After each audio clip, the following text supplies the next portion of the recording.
You doing good, huh? It's the remix. What you do with that? Let's go. Chris Hardwick, Lil Nate, Neon Davis, Sucker, Brian J, JJ Kanye, Carly Taylor, Jack Paul Jr. What you do with that? Let's go. Do it with your boots, do it with your boots, do it with your boots, do it with your remix. Do it with your boots, do it with your boots, do it with your remix.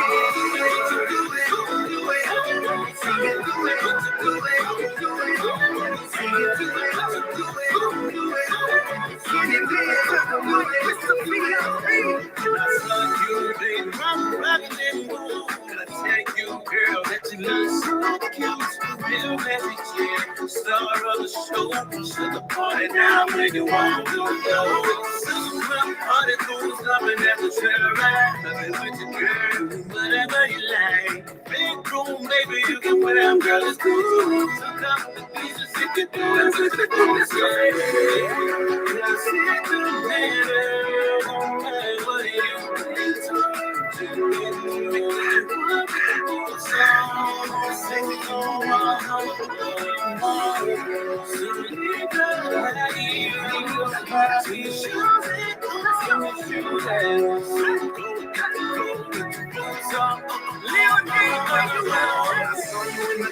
You looking so fly, brought tears to my eyes, cause I was mesmerized. I hate you once clap back for the very first time. I put you in the limelight, cause you're so damn fine. All you sexy ladies tonight, we gon' live. Come and party, walk with me, baby, go wild.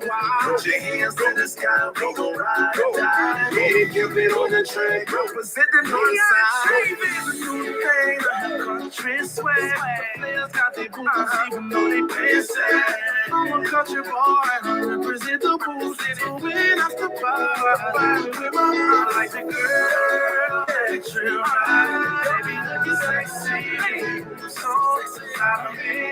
All over the world, ain't nothing like a country little boots song. It don't matter where I go. Country music, get no high heels, tennis shoes at home. Go to the floor, do it with your boots, do it with your boots, do it with your boots, do it with your remix.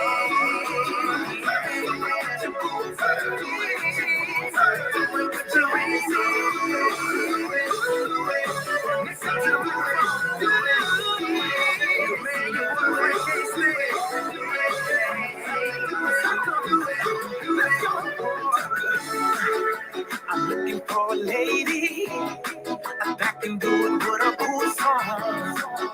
So you can be my baby if you can go all night long. From the car to the crib, in the crib to the sofa, from the sofa to the bedroom door. Straight to the bed, girl, you know this is a true song. This how I do it. I like the way you ride me with those boots on. You make a brother lose his mind. Damn, you're so fine. The boots got me on that you all the time. Because you sexy and you know it. Because you sexy and you show it. Well, just keep doing what you do. Cause all the girls walk around and know you. When you have me with your boots on, girl. Wind it up, shake it up, step into my world. Baby, let me feel you from your head to the toes. Stand around, back it up. I'm trying to get it loose. If you're a country girl, let me see your boat. If you're a city girl, let me see your boat. If you're a military girl, let me see your boat. No matter where you are, let me see your boat. No, there she goes. Headed to the dance floor to do the side cool. She rockin' with them boots on, with them boots on. Let's go with them boots on. Let's go with them boots on. The way she move is so damn fly. She gotta say it, my. I got my dress hanging to the side. Now I'ma take this and not on the side with you. Rise with it, rise with it, roll with it, roll with it, really, really lose control with it. Make all the fellas wanna do what they do with it. That's not a mission real, go get her. That's not in a minute, she's about to explode. Somebody rockin' up in the booth.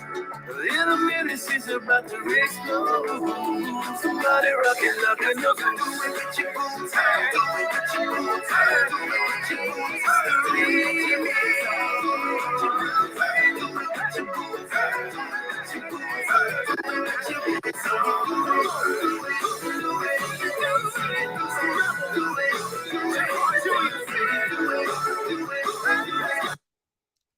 Pace, what up, though? Tapping in. Turn on one time for the one time. Goddamn me. Who in the building? Shout out to the homie Dez, man. Carrie in the building. Christian Hammer.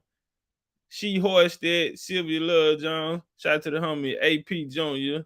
Tifa Miller in the building. Creekside Yellow. What up, though, family? Indian Ken in the building. Superior Minds. What up, though? Tapping in, man. Appreciate everybody pulling up, man. Coming to rock out, goddamn me. Let's jump on that like button, man. Let's try to share the video while goddamn and turn up, man. Y'all know we ain't nowhere in the algorithm, goddamn, but let's see what we can pull out today, man. We got a good show. Man, it's some crazy stuff, on my mind. We're gonna go through a few information. We're gonna go through a little information, man, and then we're gonna tap into the build. I know a lot of people keep asking, hey bro, I can't find a Ride Hayes build, bro. But we're gonna play it today, man. We're gonna get through that. We're gonna go through some other information as well. But turn up. And in case you forgot, I'm a king.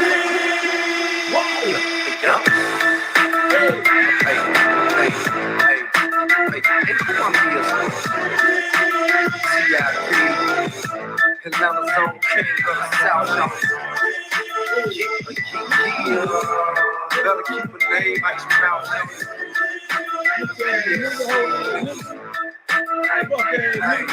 all hail Atlanta's own owner, Atlanta's grown. If he ain't want no trouble, he just should've left the man alone. It's been seen, shown, and never been Atlanta's known. The king been the one representing all of Atlanta's own.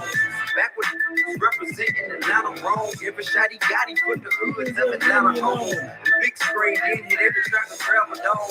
There's presence from Texas to Alabama home.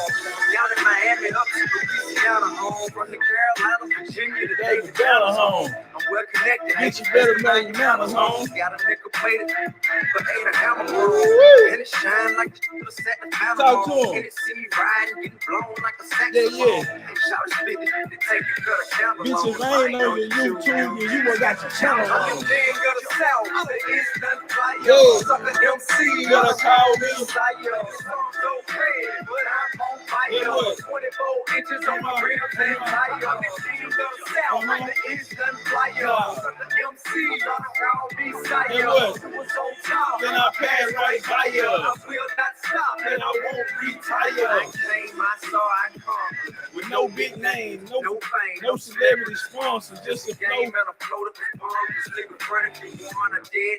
Like the mom, man, you been told, so don't say I ain't warned you. Don't let it alarm you when you're leaking and the reapers upon you. It don't matter, reaping upon you. Say that I ain't the king, but you just sour, you ain't think of it, aren't you? All the hate, there's no time to respond. I'm just trying to conjure up a way to get discouraged. Lord, pay my culture record company, conjure in the side of the deal, shine for me, because they really ain't want you. Yeah, it's safe to say that they on, so it's time to move on to real estate. Geek can't sell it, big estate. I'm king of the South now, but it's in the States. I'ma spread out now, eliminate who win the way. I'm 24 today, give it to the 28. I'll be ruler of all that I survey, and not just in the States. See, I've been just a win, but I ain't finna break. Most of niggas fake, and I say it in you. I'm the king of the South, there is nothing like you. Sucker MC, call me sire. This song's so bad, but I'm on fire. 24 inches on my rims and tire. I'm the king of the South, there is nothing like you. Sucker MC, call me sire. Was on top, I pass right by you. I will not stop, and I won't retire. Yeah. Bitch, I know.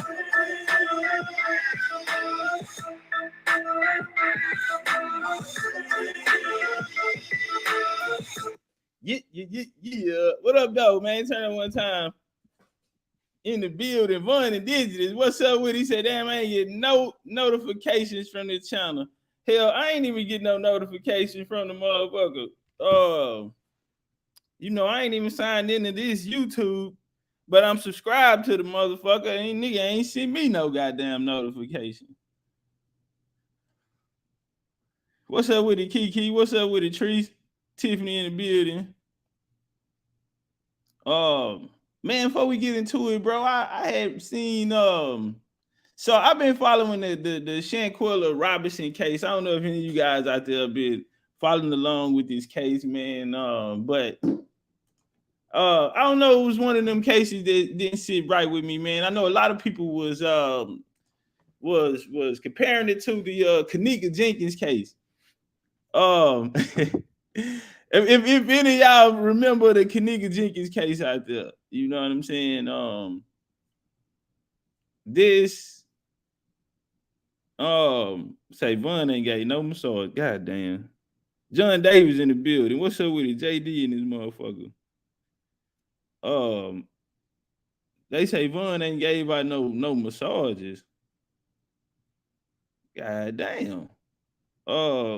Yeah, Von, what happened to that hot oil shit? Tweety was ready to take you up on that offer, man. And that was for Mexico. Von, I got your back. Von, tell them, yeah, I might didn't gloss that ass, put some 2 coats of gloss on that ass. I might didn't. But we ain't go to Mexico neither. You feel me? So, but we will be going to Mexico next year. Shout out to Trees whenever she come through with this goddamn date. But now I think it's going to be somewhere late in the year, next year for Mexico. We are going to do it. It's going to be late in the year. Why would it be late in the year, Chief? Well, we are going to give everybody a chance to make it. You know what I mean? So, I mean, we ain't taking number 20 niggas with us, bro. I don't, fuck this. We ain't taking but 20 people, bro. So, first 20 to sign up on that motherfucker, it'll be up through the months. I don't give a fuck if you niggas got to go get a payment plan going. You understand me? You niggas get on that bitch, nigga, and pay $50 a month, goddamn, until October.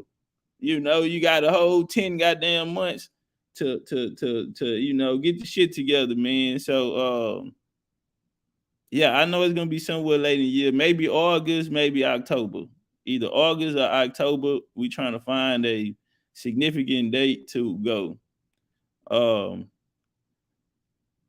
Yeah, so we'll see.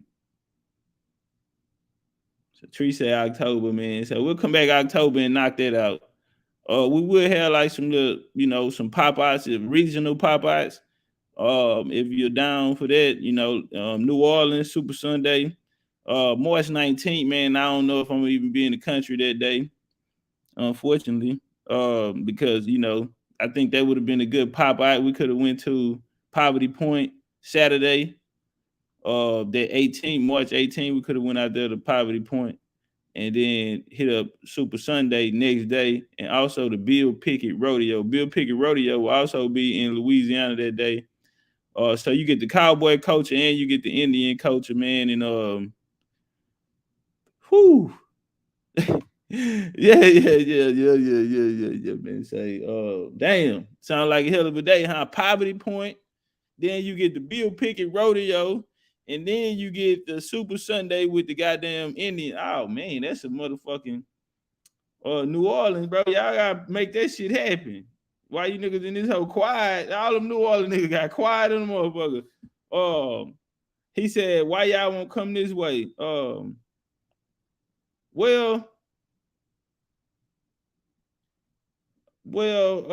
He said, come this way. We came that way, nigga, and you stood us up still. That nigga say, why y'all won't come this way? Nigga, we just goddamn me left Arizona. We just he said, nah, you on the hook. Yeah, we just left Arizona, bro. We was there. Your ass went there, nigga. That's what happened.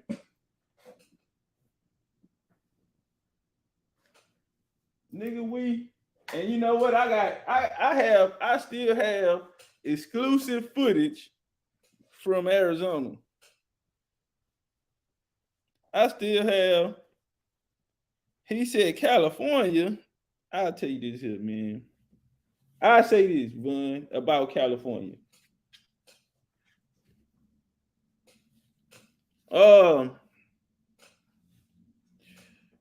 California. Why don't we come to California? I'm gonna be honest, bro. I don't think California gonna really, and now I might be wrong because it's still early. I would love to have something in the LA area.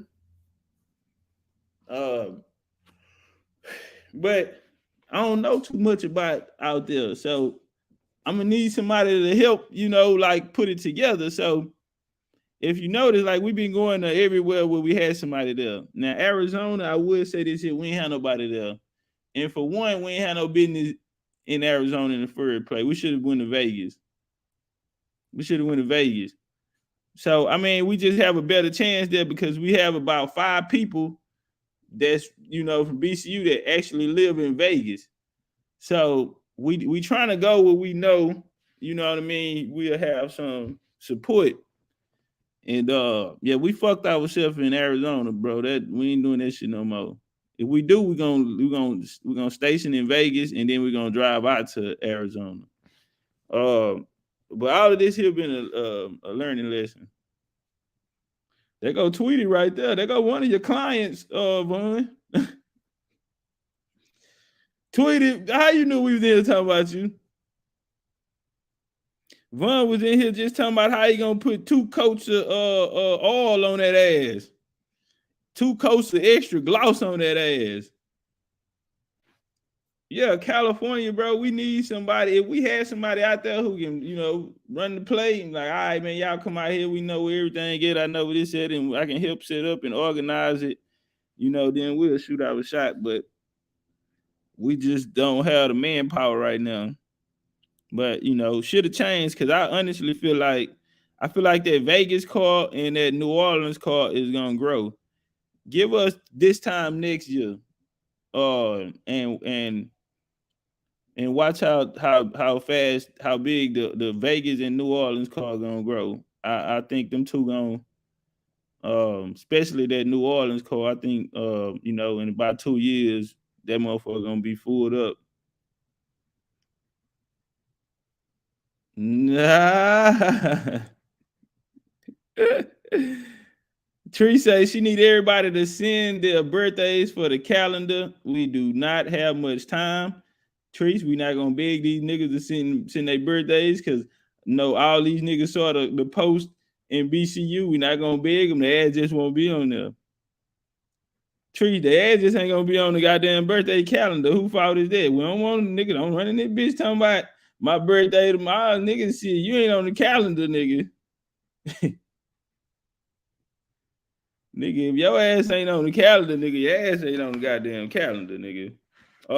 Yeah, Trees, we ain't chasing these niggas. Hell nah, I wish we would. Fuck that. These niggas gonna have to start getting in, when we say something. So I think niggas gonna have to start getting locked out first, goddamn. Niggas gonna have to start getting locked out to say, damn, man, all right, I gotta hear you. I gotta get my ass up in there next time. All right, moving on. Yeah, I'm fucked up about the so the Shanquella Robinson case came out. Yeah, niggas be looking, trying to see what's gonna happen type of shit. You gonna get your motherfucking ass left, nigga. Y'all niggas think it's a game. We going to Mexico, and I already told these niggas next month when that list go up, I already told that motherfucking ass, man, Tree say members only. Tree say you gotta have a membership to get on the birthday list. If y'all ain't got no membership, nigga, don't even sign up, nigga. We don't even want the damn birthday. You know? She said, nigga, your ass ain't no member, nigga. You ain't no membership. Don't even sign your ass up, nigga. We don't even want you, goddamn. All right, yeah, for the Mexico. Listen, fam, there's only 20 people. That's not a lot. I know it sounds like you got an opportunity. What you have to understand is that niggas are bringing, it's gonna be couples there. They gonna be double dating on y'all ass. They will be double dating. So goddamn nigga, if 10 niggas sign up and they bring baby with them, then niggas are fucked. They will have baby and their baby will count towards the 20, nigga. You know. Just wanted to throw that out there. All right, so you know, speaking of Mexico, man, this case is you know, it stood out to me. And you know, more information is coming out now. They trying to figure out what the hell happened to this sister. And I'm sorry, bro. If you got a room full of motherfuckers, bro, somebody in here know what happened. And if don't nobody want to say nothing, then nigga, all of you niggas did it. That's just the rules. Don't nobody want to say nothing, everybody gonna get this case. So if nobody did it, everybody did it. Bars. If ain't nobody saying nothing, then everybody must play the part. So the Mexicans say we not investigating it. It is what it is, bro. Shit over with. You know, them niggas went back home. Well, the friends come back, say it was alcohol poisoning. You know what? Let me do this. Let me do this here. The friends come back and say it's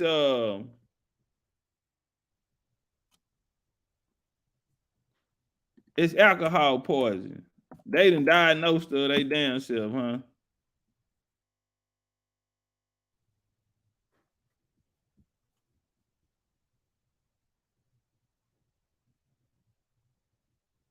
Okay, hold on. Damn, I maybe should have pulled this up before. So it was a video of her mom speaking. Okay, let's walk. Here we go.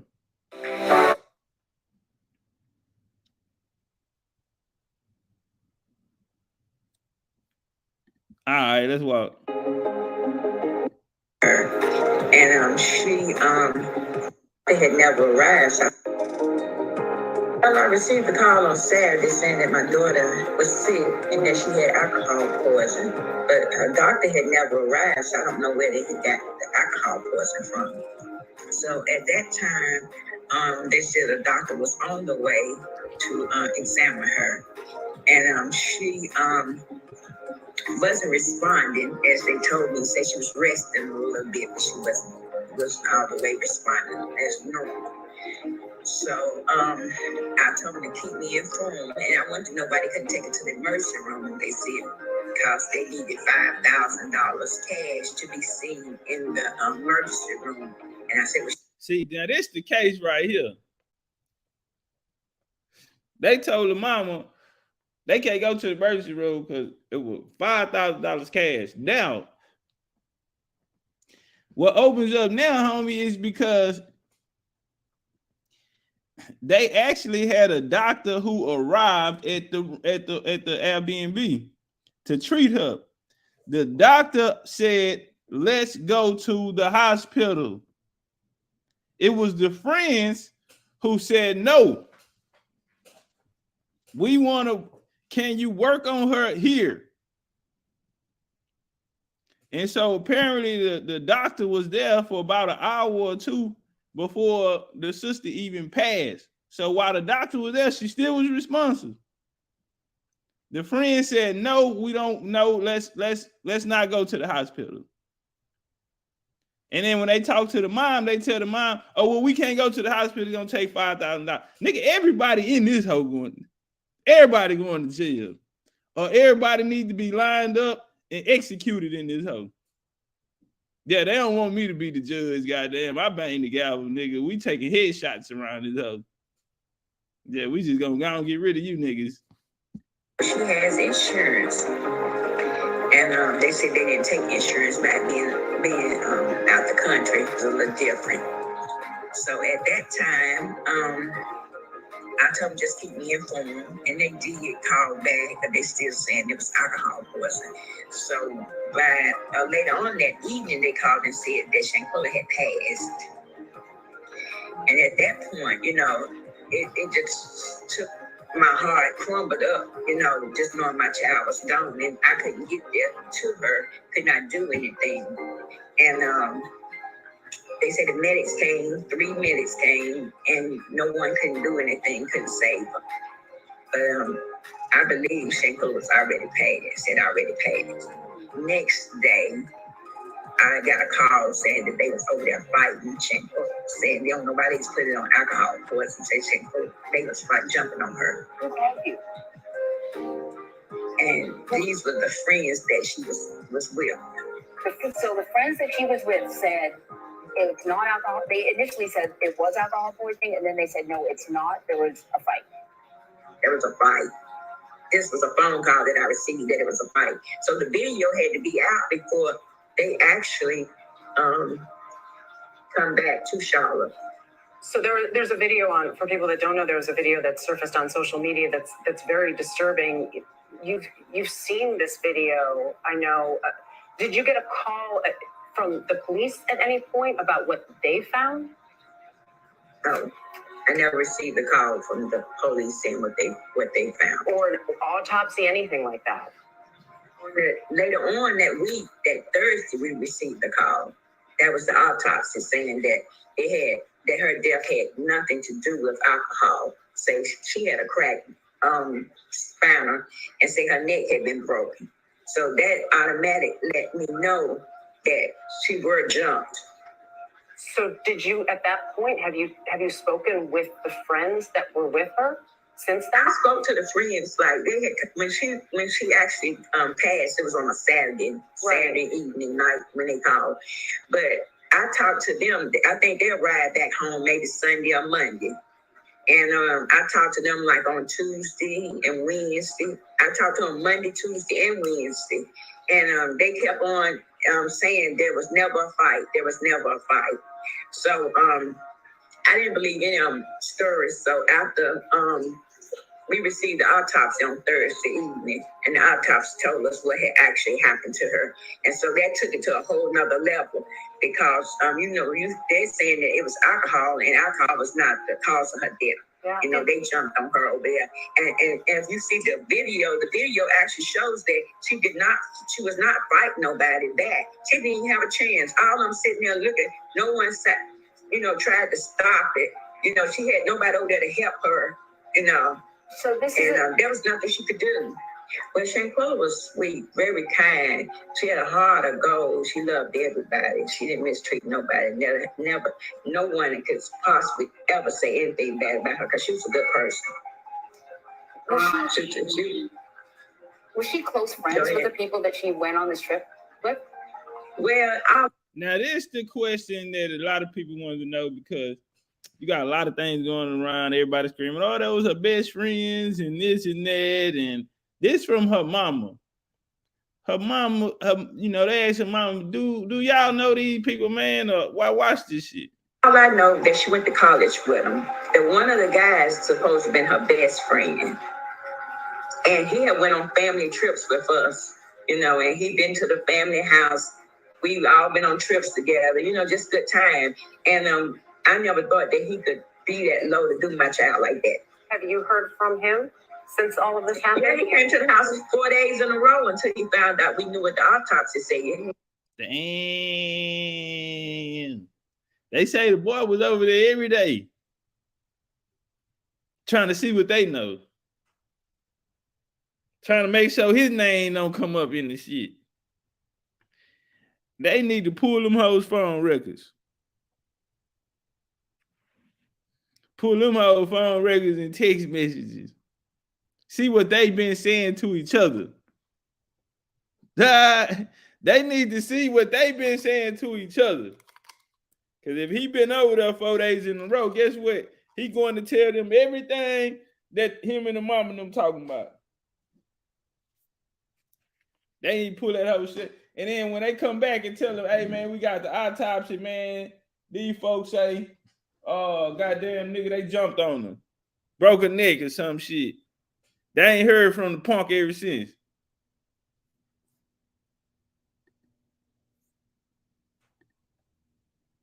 That's some cold shit, man. Doctor tried to revive Shanquella Robinson before her death. Police report excerpt shows.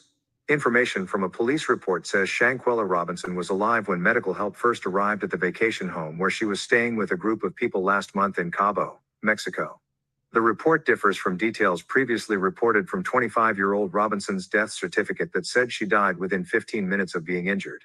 Instead, a police report excerpt shows a doctor from a local hospital was with Robinson and others in the house for close to 3 hours before she was pronounced dead. The Charlotte Observer obtained excerpts from a police report earlier this week that had not yet been publicly released. The information was provided to the Observer by Gerardo Zuniga, an investigative reporter who works in Los Cabos for Metrópoli MX, and details were first reported by Metrópoli MX on Monday. Robinson is a Charlotte native who traveled to Cabo on October 28. She died a day later. Notably, the police information reported by and provided from Metrópoli MX does not mention obvious signs of Robinson's physical injuries, which family members have said existed on her body prior to her burial. Grave injuries to her back and neck were determined to be the cause of death after an autopsy by officials in Mexico. The police report says she also suffered cardiac arrest. Just a quick word from our sponsor. Imagine the Bitch ass nigga, why would you do that? Yeah, damn, nigga, goddamn, they can't even wait on you to come back and run your ad, my nigga. Hold up, y'all.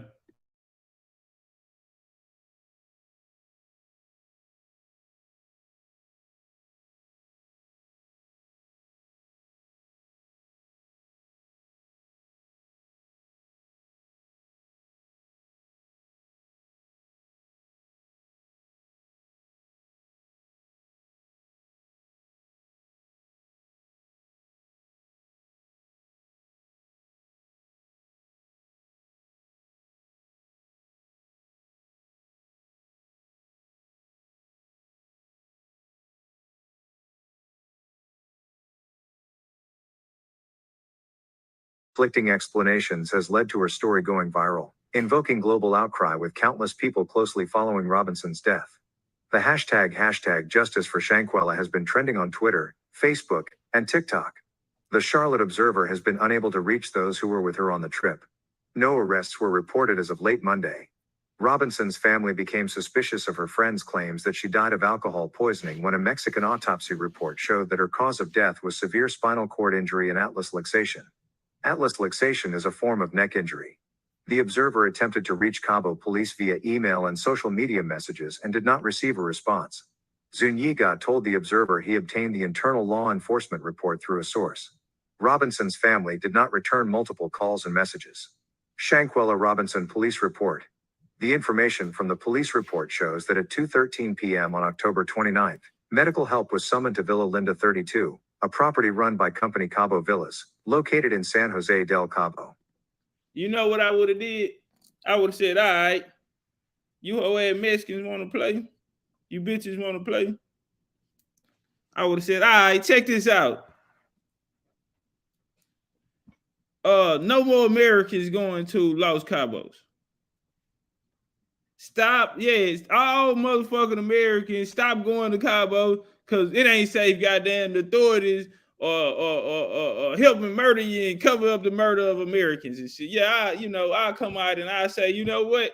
Yeah, we ain't going to Cabos. Americans aren't safe in Los Cabos. See, one thing about Cabos, it ain't shit if they ain't got no tourism there.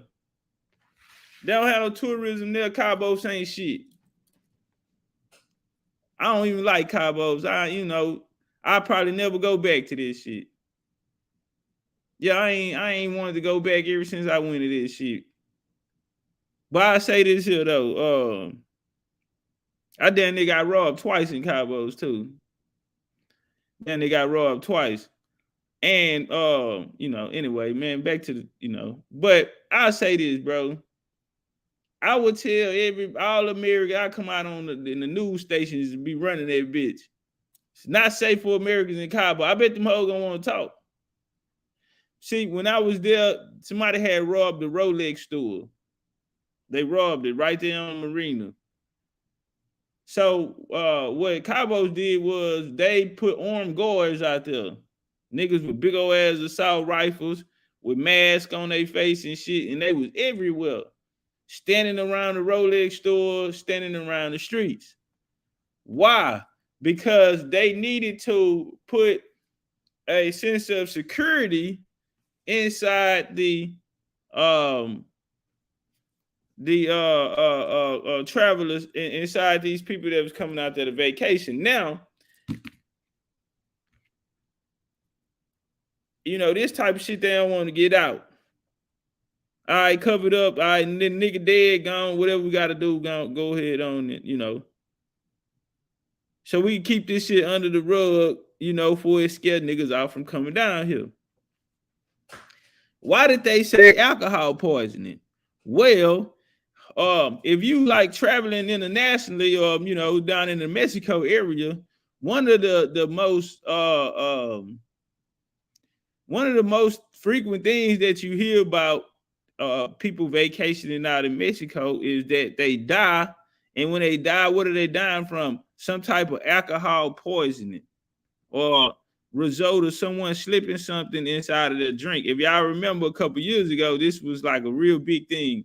A lot of people traveling out there. It got to a point where they say, hey man, just bring your own liquor with you if you're going to travel. Bring your own liquor with you if you're gonna travel. Don't be taking shots at these bars and shit. And if y'all know about the Mexicans, they come pour liquor down. They come pour liquor. They come, hey, take a shot.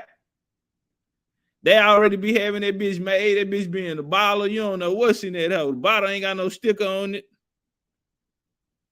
That bitch just look like red fruit punch in there, nigga. And you niggas knock your head back. Woo! Turn up. Los Cabos! Yeah, you nigga turned up. Y'all don't know what this holding. Bring your own liquor, bro. I'm that nigga that be walking around with my shit. I swear on guard in them. I'm gonna have me a pocket rocket on, man. I'm gonna pour all my water out that I get from the airport, and then I'm gonna refill that water bottle with my liquor. And I got a little cap. I can squeeze it on there like that bitch a Gatorade. Yeah, and then that's how I operate. I'm not fucking with them and say, bro. When I go out there to Mexico, I pack plastic cutlery with me because they don't have cutlery, which means you're gonna have to eat off them spoons and shit like that. And some of you niggas don't give a damn. You niggas, some niggas don't give a damn. They be eating off them spoons and shit. Got me fucked up. Take cutlery out there, bro. Eat that plastic shit. Don't drink the water out there. You know what I mean? Like, you can't even drink the water out there. Don't even drink that big old fake ass Mexican water, neither. That shit there ain't safe. It is a lot of things you got to worry about, man. But out of all those things I named, bro, ain't nobody named the niggas you go with, the company you keep. Because this is a result of, niggas that was with her, murdered her.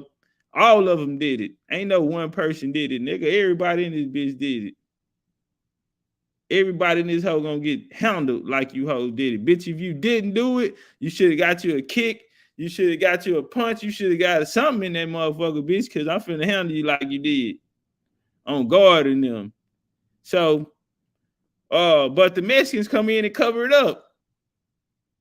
So now it's rumors, internet shit, right? Because I don't believe it, really. I need more information on it. But they're coming out saying, well, they robbed her for 10 grand. I don't listen to internet niggas though, So until we get more proof on that, fuck them internet niggas, and These niggas messy. These niggas be trying to get likes and views, and they'll do any goddamn thing to get a like or a view. So I don't even listen to these bitch ass niggas. Oh, these niggas ain't never even been out the motherfucking country. I don't even listen to them whole ass niggas. Oh, yeah, them niggas don't know what a vacation look like. I don't even listen to them bitch ass niggas. Oh, the nigga stole 10,000. That's what I heard, bitch. Shut up. Oh, hoe ass internet ass nigga. Or internet messy ass internet bitch. Yeah, these hoes on here be messy and these niggas be messy in them. But let's walk. Around an hour later, Dr. Carolina Beatriz Ornelas Gutierrez, of the American Medical Center, a local hospital, arrived to treat Robinson, according to report excerpts. House calls to vacation rentals for routine non-emergency medical services are common in tourist hubs in Mexico. The Observer confirmed with American Medical Center on Monday that Gutierrez is employed there. The hospital did not respond to requests for the medical and autopsy reports. It is unclear in the police report excerpt who called for medical help, but the reporting person is listed as Wenner Donovan, of Greensboro. Donovan is one of 6 people identified by family, friends and media sources as a person Robinson was traveling with. Donovan could not be reached to comment, and her phone number listed on the police report excerpt had been disconnected.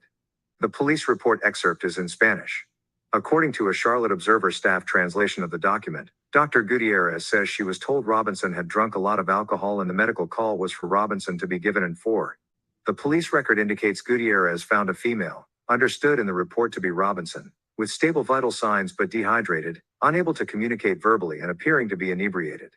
The doctor reported that she believed Robinson needed to be transferred to a hospital, but her friends insisted that she be treated in the villa.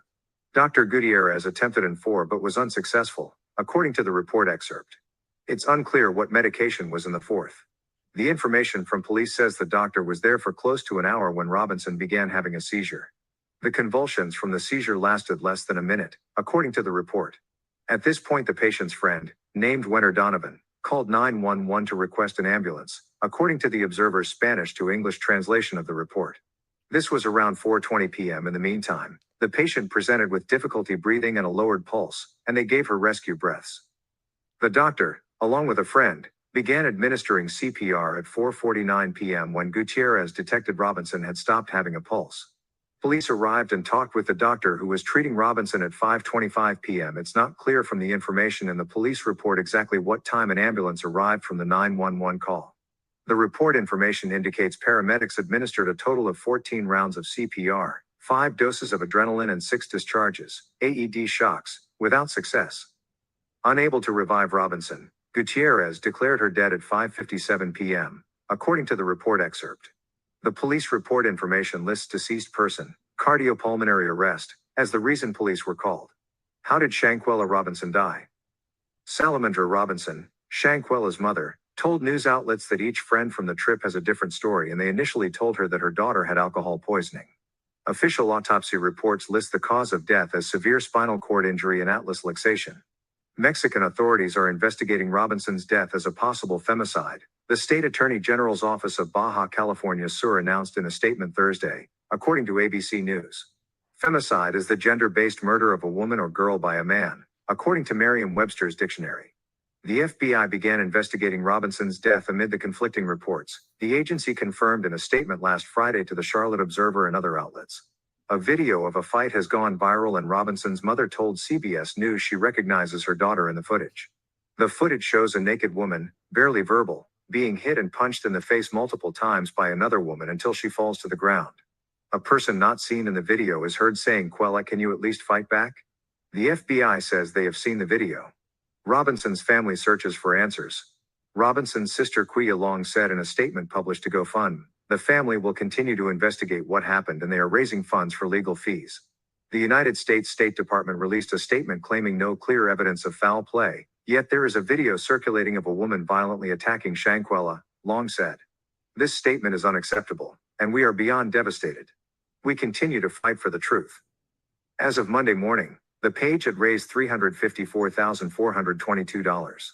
This included a $50,000 donation from Brooklyn Nets player Kyrie Irving. Hundreds of community members attended Robinson's funeral. All right, now this is coming from the Charlotte Observer. Coming from the Charlotte Observer, man, that is That's cold, man. So they steady saying that they don't see no signs of foul play. Will this case get solved, man? I don't even know right now. Yeah, that's deep. I do want to announce Sunday, man, we have a lecture. We're gonna do a lecture. In this lecture, we're gonna be talking about the origins of the United States, the making of the United States. How did this shit come to be? The making of the United States. You know, I be hearing them Indians, bro, who be popping that Native American shit. Not even just Native American shit, but well, I'm gonna say Native American shit, right? Why do I say that?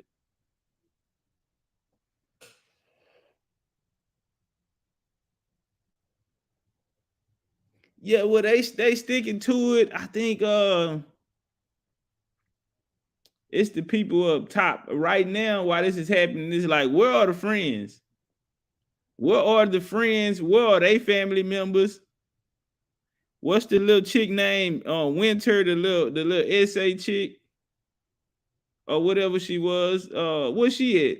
Where all of these people at? Cause you know what, a little the little black chick that was showing out. Yeah, where she at? Cause she was out there showing out like a motherfucker.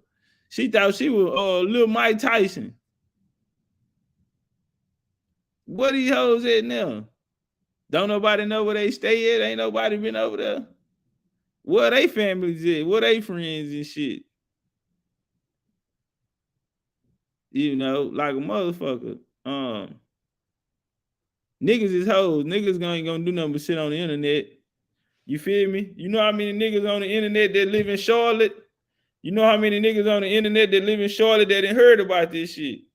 Niggas ain't shit, bro. We the niggas are, you know, niggas ain't shit. Let this been a white girl. Let this been a Becky. Came up dead in the Airbnb, nigga, in Mexico. Nigga, the Mexico, everybody finna pay. The villa paying, the motherfucking the hospital who the dude came over there and didn't take her to the hospital. Everybody paying. But it's some niggas, they change ain't really gonna stretch too far. So it's easy to silence them. Shout out to the internet, you know, because the internet kept this alive and made it viral, and you know, the clout chasing ass news, because they really don't get that many views neither, unless they talking about the shit niggas talking about on the internet. They came through, made way, put some of their resources together, got some private investigator, caught up with some plugs out there. They ended up coming back with the evidence saying, hey man, she didn't die 15 minutes after the injury. She actually was alive. It was a goddamn medical examiner there with them for 3 hours. Ain't none of this shit here come out until now.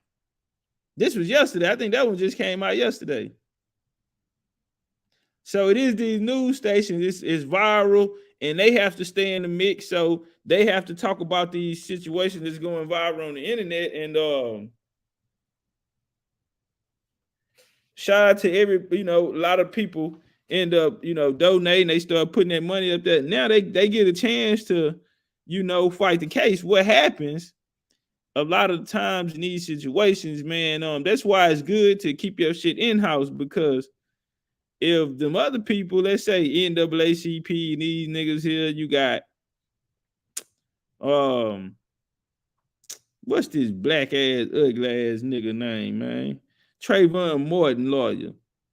You got that nigga ass, them niggas come out there, then the show's over. Yeah, just like all of them. Trayvon Martin, them, all of they mama, them went out there and got all that money from them people, then came out and told Mike Brown, them people, them came, told you niggas, hey, nonviolence. We want everybody, we know you mad, but go on home. I just got that bag. Go on home. Ain't nothing here to see. Yeah, they just gave me the bag. Go on. Nobody should get hurt. We don't want nobody getting hurt. Police are good men. Yeah, after all that shit that went down, then you see him come back a year later, 2 years later, talking about, they need a bag. They come back looking for another bag. Now they want to talk.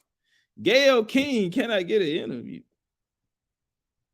Oprah, you don't want the story, Oprah. I got a story for you. Now they coming back, but damn, and this situation happens all the time, man. So it sounds from the sounds of it, man. The mother is not playing. These folks that went out here and did something to her motherfucking daughter, and she sounds like she's trying to figure it out.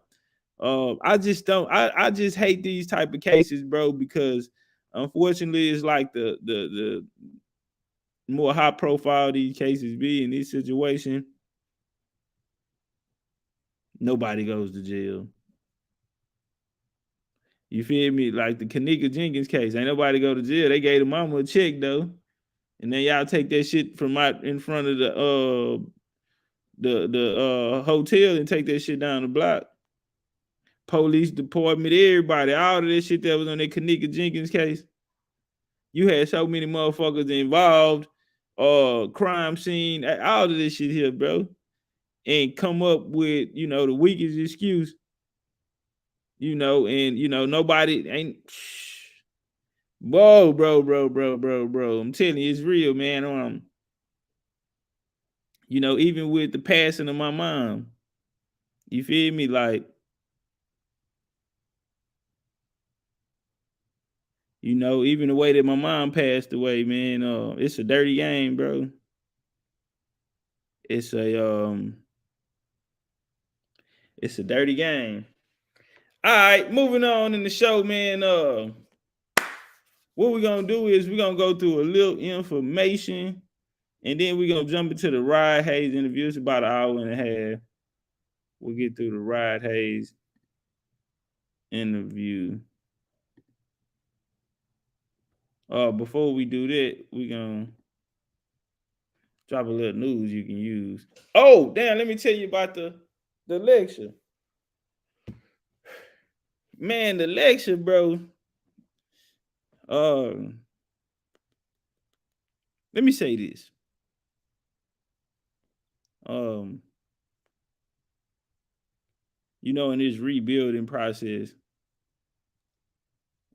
one thing that's gonna happen. Oh, let me say this here too. I'm looking to drop by Christmas, bro. I'm looking to drop my new book by Christmas.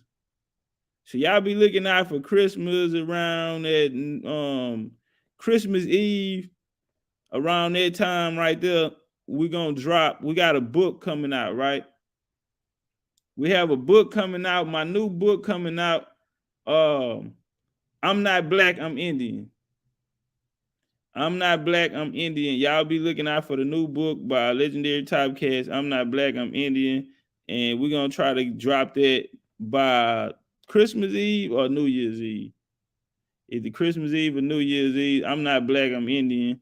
Y'all be looking out for that. We ain't playing with these niggas, bro. Shh. Another thing, right? We going to come Sunday. Because one thing I know, two things for sure, is that when it come down to this, a nigga can't fuck with me. And I'm finna work that iron this weekend. Talk about it, Chief. I'm finna work that iron this weekend, nigga. And we going into the making of the United States. I don't give a fuck. None of these niggas can't talk about it. None of these niggas know this shit. Nigga, the legendary Big Chief motherfucking Topcatz, nigga. Come shake the concrete, nigga. This ain't none of that regurgitated information. This ain't that, all of these sources, because that's what I'm seeing a lot of motherfuckers just passing around the same sources. Some of the shit wrong, half the shit pseudo, some half the shit you can't prove, half the shit niggas ain't got no death in it, nigga. Nigga, the best that ever did it and got away with it, nigga. This is why. Nigga, the making of the United States. I don't want to hear none of that shit about you niggas running around here talking about no Europeans did a motherfucking thing to you, nigga. The creation of the United States came from motherfucking Indians, nigga. And I'm gonna prove it without a shadow of a doubt. Then what niggas gonna say? You know, I be hearing a lot of them niggas who be following them Native American traditions and niggas be fucking with them Native American tribes and all of that shit. No disrespect, man. You know, whoever is good to you, man, my game is always, man, that's who you need to be around or with or affiliated or friends and family with. You dig? But I will say this. The idea of who gets to be Indians or natives today has absolutely nothing to do with the origins of the United States. Sister Run in the building, turn up one time. Yeah, man, I got a new book coming out. I'm not black, I'm Indian. Christmas Eve or New Year's Eve. But check it out. So with this making of Native American, nigga be running around here talking about the Europeans. Oh, the white man and the man, listen. That's why I don't listen to none of these niggas. I don't listen to none of these niggas. I don't want to hear it. You know, because these niggas be, you know, too much ego talking about what they know, and it's so much shit that they don't know. And the shit that they saying they know, it's another nigga down the block saying the same shit. So yeah, hell nah, I don't listen to you niggas. I don't. You niggas trash. You niggas always have been trash to me. I don't see no progression in information on no conscious levels and none of these schools. I don't see nothing new. I only see everybody talking about what niggas already talked about and put out. It's a crying shame. It has become niggas are fighting with egos. I keep hearing so many niggas talking about how long they been doing it, and ain't nothing tangible out of what came out of how long these niggas been doing it. Ain't nothing tangible. Ain't no books, ain't no info. We can't find these niggas work nowhere. Nothing but niggas talking. Talking. Nigga, I wish I would go out like that. Next year be my 3rd year doing this shit, nigga. And by the end of next year, nigga, I'm gonna have at least 5 books out. Okay? The making of Pan-Africanism. The miseducation of the Hebrew Israelites. The making of the transatlantic slave trade. You feel me? How black Europeans and how Indians and black Europeans conquered America. Drop their work on these niggas and let these niggas keep coming out here telling everybody how long they been doing this shit and they got a bitch ass thing to show for it. And why these niggas gotta keep showing up every day and talking. Because if they ain't talking, they ain't left no work here for nobody. Come on, somebody. They ain't left no work. So you ain't gotta work. What you gotta do, you gotta keep talking. Yeah, I ain't got that many words, nigga. I'm running out of words. Fuck that shit. Bitch, Google it. That's what I'm finna start handling these niggas. Nigga, Google it. Fuck is you talking about? Nigga, buy the book. Fuck is you talking about, nigga? Yeah, fuck is you talking about, nigga? I've been doing that. And that's why your ass gonna be out here tomorrow, bitch. And I'm finna go lay on the beach in Calabasas. I'm finna go lay on the beach in Calabasas, bitch, and read one of my books. Turn up one time, goddamn. Okay, let's get into the information. Where were we, goddamn? Okay. Oh, yeah, let me take this shit down. Whoa. Say, man, the making of the United States, these niggas running around here talking about the European, and then you be having even these Native Americans. This how you know this shit fake. Even the niggas that hang around the Native Americans, listen, family. Even these niggas that be hanging around these tribes and all of this type of shit, right? They still come out here and talk to you as if this is the actions of Europeans. This how I know they shit fake. I don't listen to none of these shamans, none of these niggas talking about, oral traditions passed down, all of that shit fake. You got motherfucking tribes out here talking about they oral traditions is coming out of Africa. I don't listen to them, it's all fake. And when I come, listen to me. When I come for them bitches, I'm talking about a nigga ain't gonna want to acknowledge powwow. Nigga ain't even gonna want to say powwow when I show you niggas where powwow came from. Niggas ain't gonna be talking about no powwows and all this shit around here no more. You know, when I was gonna do my powwow, you know, them natives was trying to come for me. And, you know, I'm glad y'all came for me because you pissed me off, nigga. And now I got to show the world, nigga, that all of that shit made up is fake. I'm going to tell you who the nigga who made it, who I did was, why they started doing it, nigga, and how they created these organizations that join together on the as a collection to keep this shit going. Let me tell you something. To be an Indian or Native American in America is a one-size-fit-all. It's a one-size-fit-all, and I'm gonna tell you why. I'm gonna show you why. Why I'm the best that ever done it, nigga. Listen, nigga, I can start over. One thing, they can't take away, nigga, is my motherfucking mind. So when I drop, nigga, these nigga master teachers, these niggas running around here, they been around here for so many years. They don't even know how the hell you been around here this long, nigga. You don't even know this shit. You don't know it, nigga. I'm finna fuck the game up with this one, nigga. And just cause I want to, just cause it's easy, nigga, just cause these hoe ass niggas don't know what they talking about. All right, let's walk. We're gonna go through a little information here, then we're gonna let OG Rod Hayes take us out. I need to get certain amount of watch hours on my channel, bro. I gotta get a certain amount of watch hours and all of this type of shit here. So we're gonna go through some of this, not gonna finish this whole thing because it's 2 hours, 2 more hours of this shit. We ain't gonna go through even half of it. I just certain key points that I do want to get highlighted here. So let me do this.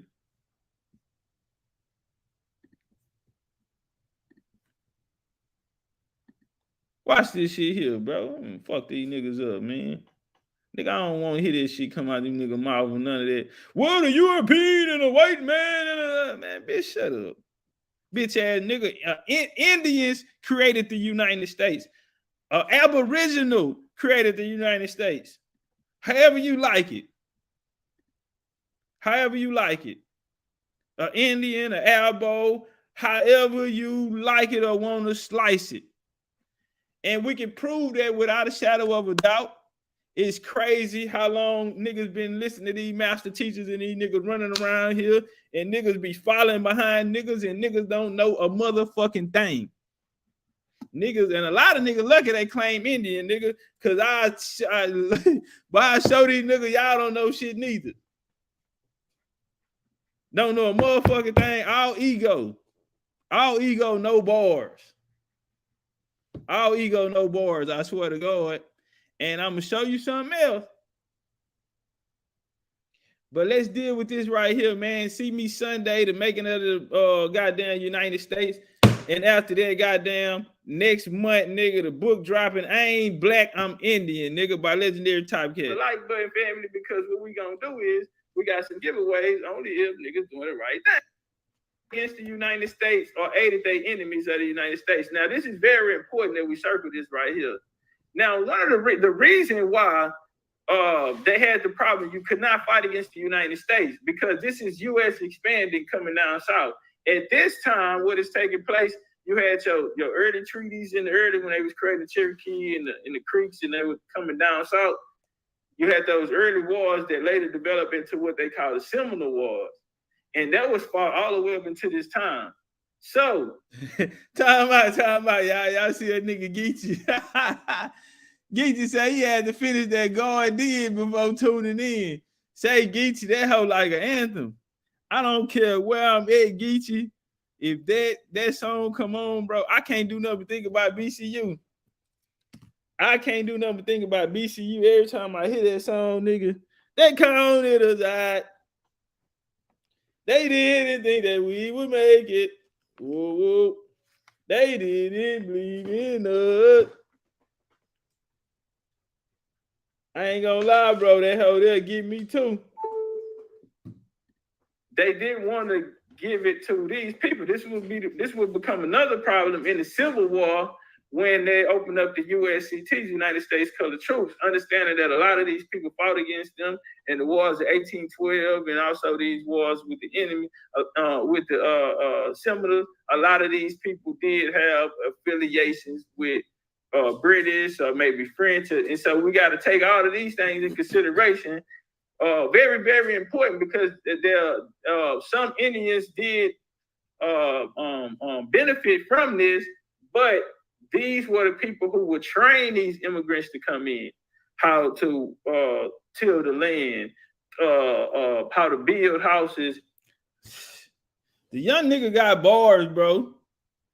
Oh, let's walk. And really assist them on how to the industrial system that they had going on, hunting. You know, these different type of methods. These Indians that would go with them, they would assist in developing these people along with this. What else we have? Another example is the Homestead Act. The Homestead Act allowed white immigrants from Europe to make homestead claims so long as they filed a declaration of intent to become a citizen. United States government went on a major publicity campaign in Europe, okay? Distributing pamphlets that advertised the high wages. They told you got high wages, you got a lot of land, you got the women beautiful. And I'm gonna tell you something, it's the same thing he did. Okay, you know what he told them?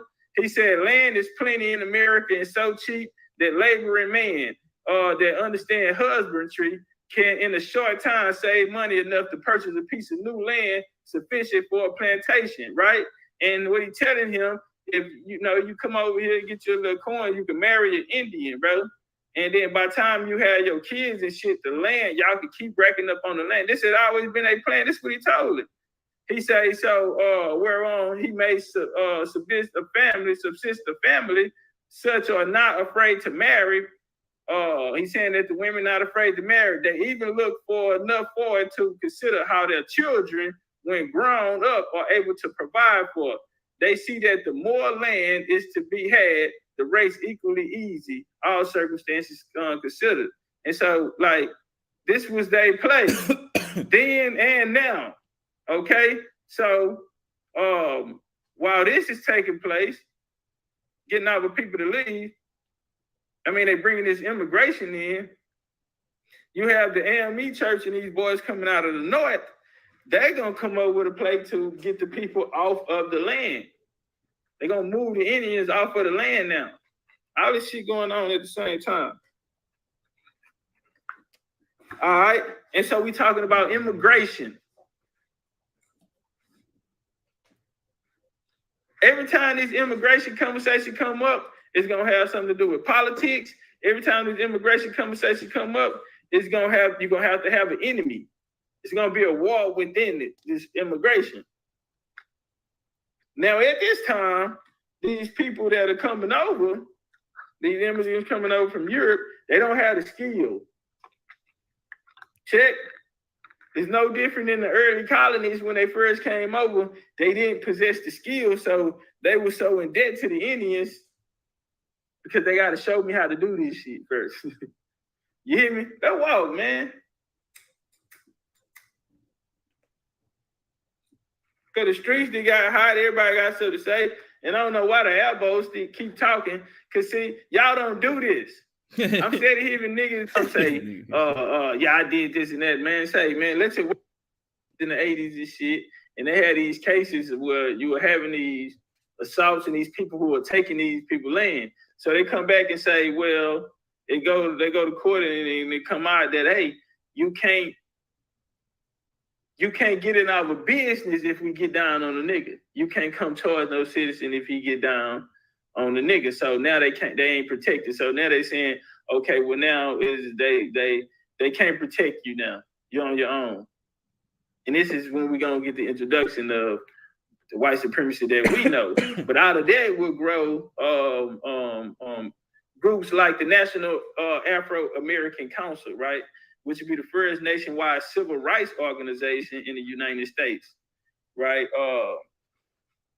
We had the Negro conventions, we had the missionary movements, Mother Belton, them, Richard Allen. Hey, family, hey, let's get the likes up, family.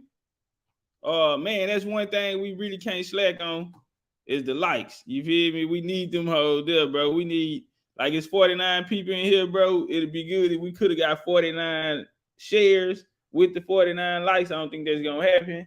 But man, it'll be a good day, bro, when that start happening. Force these hoes to put us in the algorithm, man. They walk. Even out of them, right?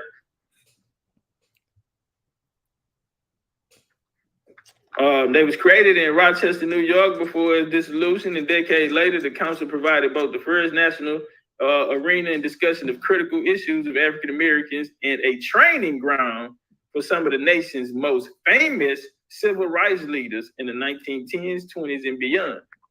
Okay, very important we know that, because we were trying to find out this Black experience, where this Black experience is really gonna come from. Because we're saying it was handcrafted and shaped and molded by the colonizer, and it was placed on us for certain agendas. And we have to see the signs, because the ones that came before us missed them, had us in this loophole, and we here to really fight a hard ass fight, because if we don't win this, say, man, Sunday, man, to make it to the United States, man. Go tell everybody. Big Chief said that Indians created the United States. I mean, we've been warming up to it. We've been saying, hey, bro, look at your great granddad ain't had nothing to do with this. Just so much oppression talk. Just so much oppression. Everybody oppressed out here. Everybody victimized.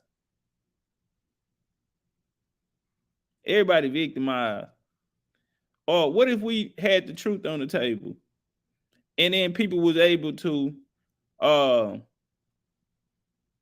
use discernment? I say this here because when you think about it, the mindset, you know how many people was getting put on to these mindsets? They're being ushered in, man. Let me tell you something, bro. One of the greatest tools to colonization was missionary work.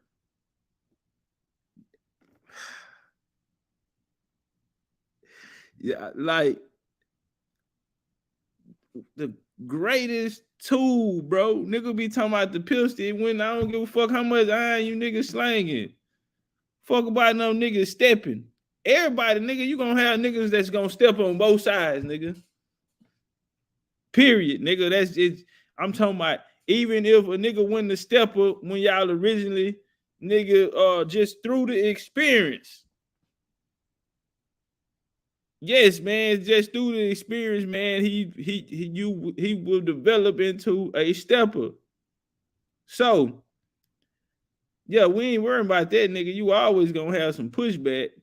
So, what was the greatest tool, bro?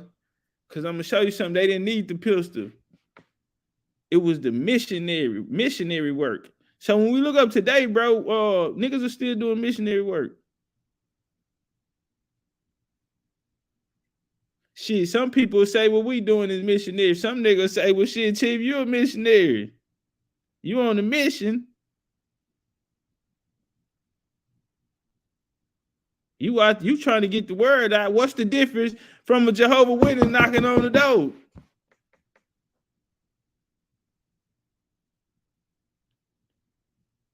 See, what niggas miss is the point that, hey, cause see, this always been the game of somebody tap you and give you some news you can use. Somebody gonna tap, everybody get a tap. It's about who tapping you. Or if you have the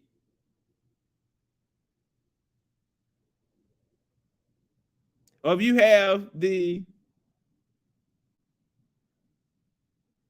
don't want to say that. If you have the understanding, you know what I mean? Some people can be taken advantage of, a lot of them have, and a lot of us. But I'll say this. you know, standing in the room when, you know, the play was, you know, everybody tapping. Hey, look at this, that, and this, and this, and that, and that, and this. And you know, certain people is resonating and it's tapping in with them and it's tapping in with them, bro. And I looked around, cause see, you can only have one right. There's only one right answer. You know what I mean, bro? And it's you know, through that missionary work, when we look up today and you still have these missionaries on the board, they just doing it in a different way today.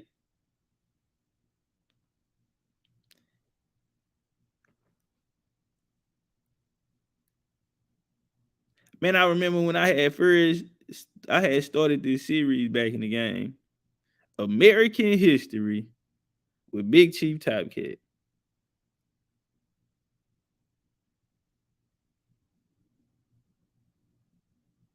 And I remember I had this nigga, he went off, right? He went on his channel and went off.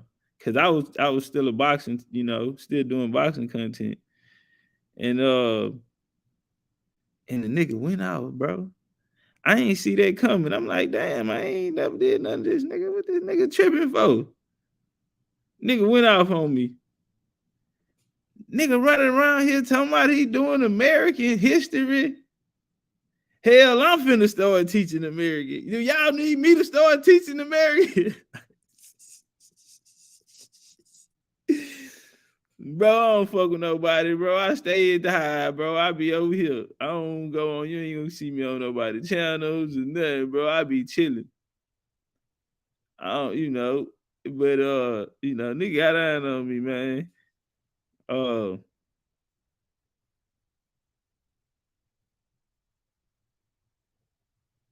See, I knew I had something already because, and when I knew that, it was just like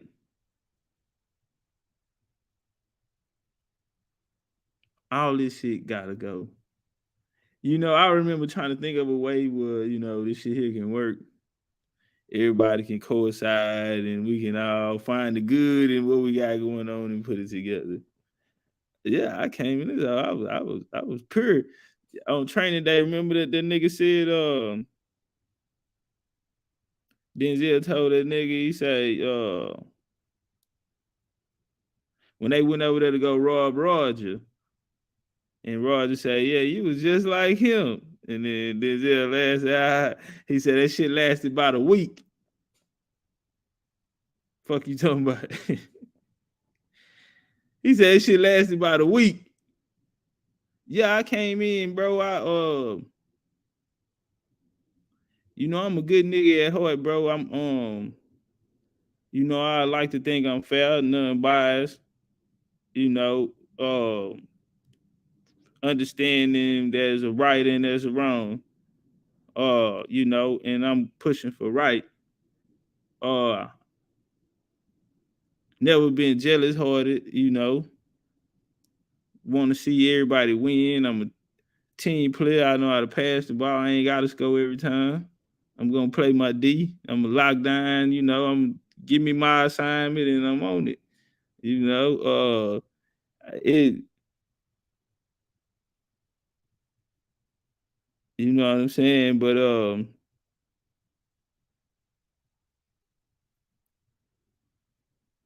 you know, fucking with cause I want to say some shit, bro, but I really don't even want to, you know. I say this though and close this shit out.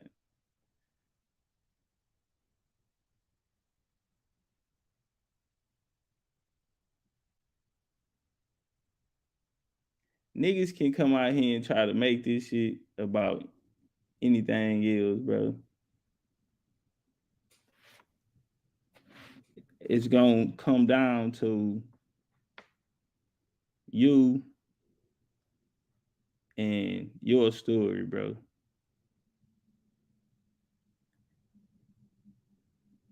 It sounds simple, but you gotta navigate through all this other shit to get there. And that's the part niggas try to discourage you on. That's the part you gonna find all these trials and tribulations and shit on that journey. A lot of that shit gonna make you want to stop or turn back or say fuck it.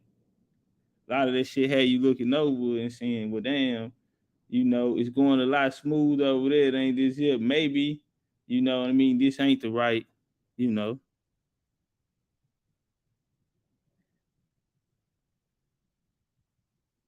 But, you know, you stick it out, bro, and you find your way through that maze and you find your way back home.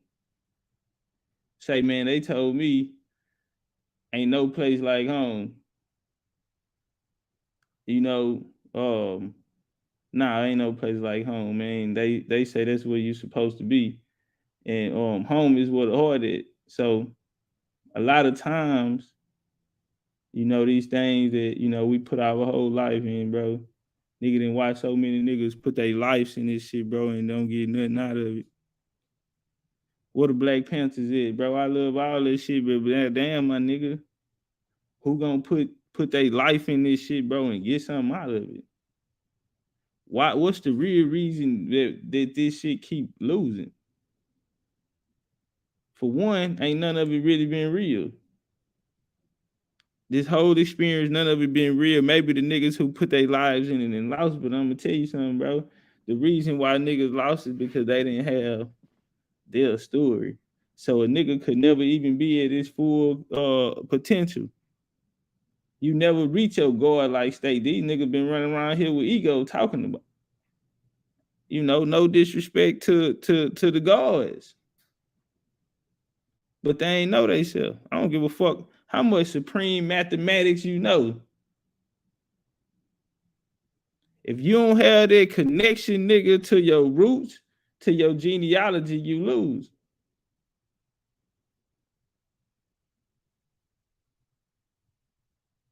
You lose. And that's why every time I came on the court, I knew these niggas couldn't. I didn't give a fuck who it was. I don't even fuck with niggas like that no more. I don't even want to talk to niggas. 2023, bitch, go by the book. I don't even want to talk to niggas no more. I ain't ran out of words for these niggas, man. Cause nigga, you can't do nothing with me, nigga. At the end of the day, you ain't even figured it out. You ain't even figured this shit out. That aspect of the game, nigga. There's other aspects to life. Yeah, but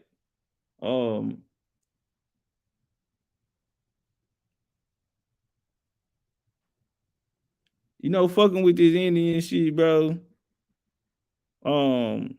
Why it means so much to me, man.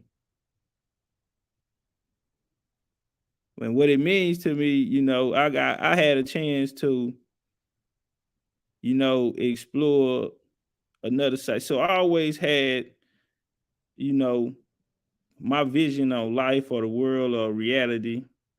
You know, growing up, I seen life from both sides. I seen it from the good side and I seen it from the bad side. And I won't even say that because to find a better way to phrase, I seen one side, you know, from the experience of being in the hood, raised in the projects and shit. The other side, you know what I mean, from, and you know, my other side of my family, they, you know, they had something going on. You know, and so I always grew up seeing life from both sides, right? Now, I would get to, you know, coming up in the hood, then I go on this side of the family, then I'll see this. So I never was like locked in a box. It was always me trying to get to a certain, you know what I mean? I never looked at this shit like as a nigga reality. Through my experiences on here, I always felt like it would help me with the. Now, what really brought it full circle for me though, homie, is when my T. Jones died. here in Texas, T. Jones is your mama. I know it's different other places. But anyway, my T lady died, and my other side of the family, who I didn't have that many experience. I ain't gonna say that many experience, because I knew him my whole life. But you know, that part of my family, they embraced me at a time in my life, bro. I was fucked up because I was just going. I was fucked up, man. I was just going 1,000 miles an hour. You feel me? And man, at that time I had took so many losses and setbacks, bro, and just losing motherfuckers around me.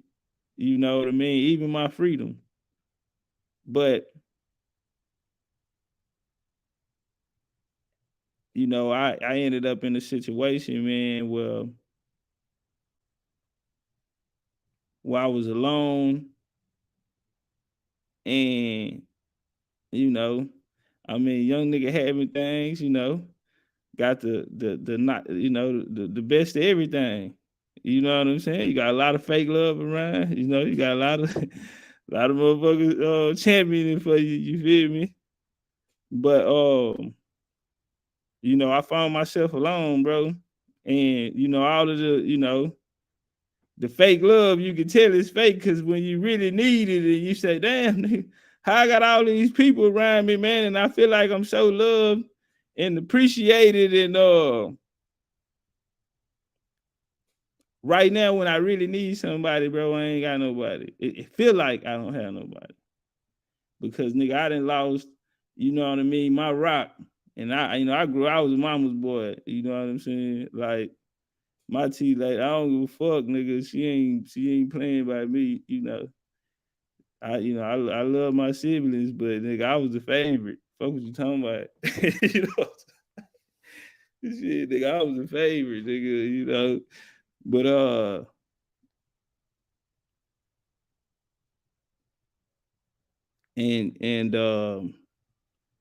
and you know, my other side of my family, man, they stepped up, and you know, they was there for me when I needed somebody, bro, and they showed me the importance of a family. And when I, you know, cause my mama and my grandma died back to back, boom, boom. You know what I'm saying? For my grandma died, I used to go over there every day. I used to be at my grandma's house every day, because this area where I used to hustle at, well, I had some business over there, I say, I would go through there, and I felt like, cause it was so many times where I go through there and I wouldn't go over there. And then after my mom passed, I think I felt like, cause I remember she talking about the last time I talked to her, she said, you told me you was gonna take me on a shopping spree. I said, I got you. Boom, boom, boom. We sit up to date or whatever. And then, you know, whatever happened, right? So I felt like, you know, you really can't wait, like, in this life. Like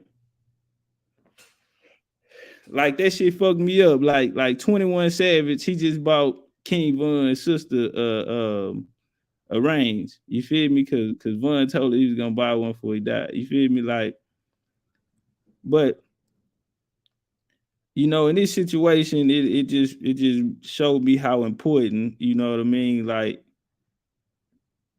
you know, how life is and short it is, and so I said, man, if I can come through here every day, bro, I can pull up and go fuck with my grandma.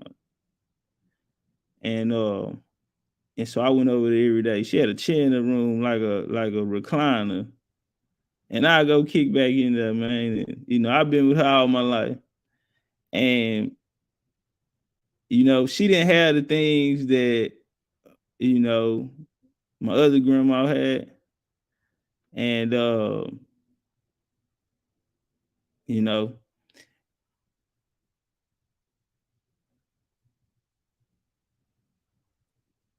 So when she passed, you know, my other grandma, at this time, my other, you know, like I say, that brought me a little more closer to them. You know, they stepped in and whatever situation happened, I really needed somebody, and it was family who helped me out. Right on. And so that brought me to them. And so I was just fucking around yesterday, bro. And I fucked around and I was like, damn, I ended up going back to this picture, bro. But I don't even want to, you know. But I say this.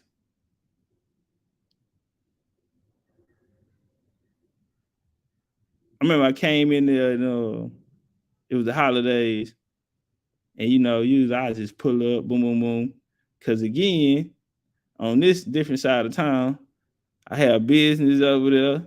So I'm like, man, if I can be coming, you know, if I'm over here all the time, bro, grandma stay right around the corner, bro. I go to my grandma's house.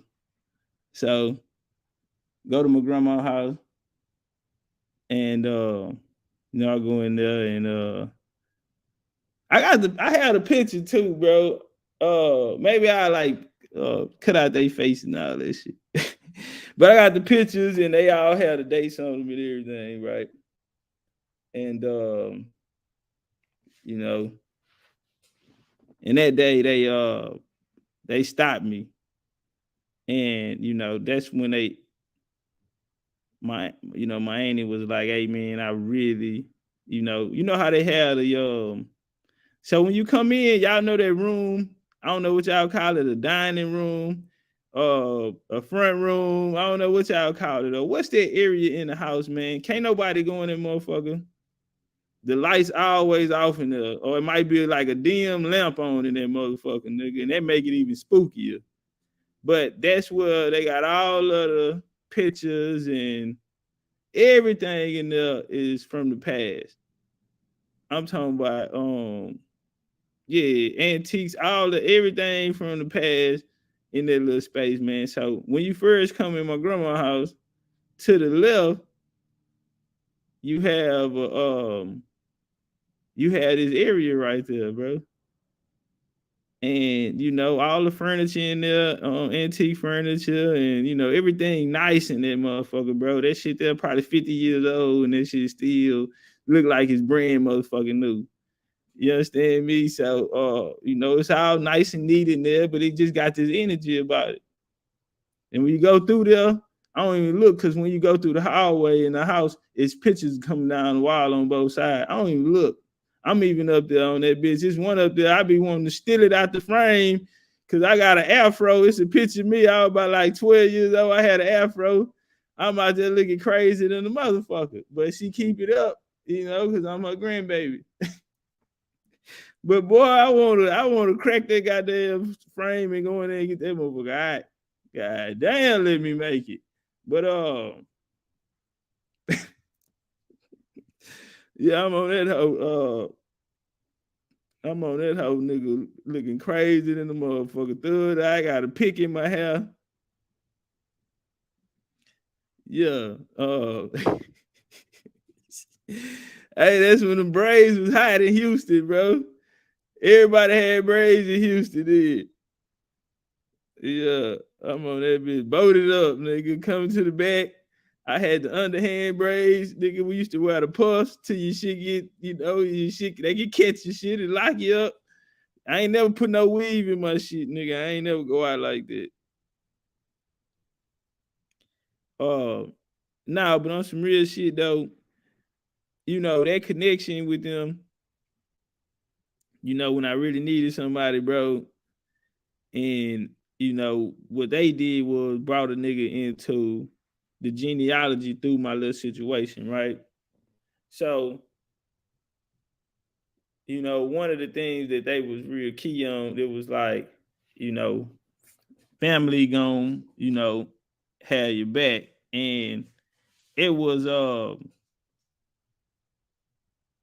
and you know, I started, you know, visiting them more and coming to, you know, and I remember one time, you know, this one time I was leaving out, and that's when, you know, she stopped me, took me in there and shit, and showed me Big Mama. And you know, like,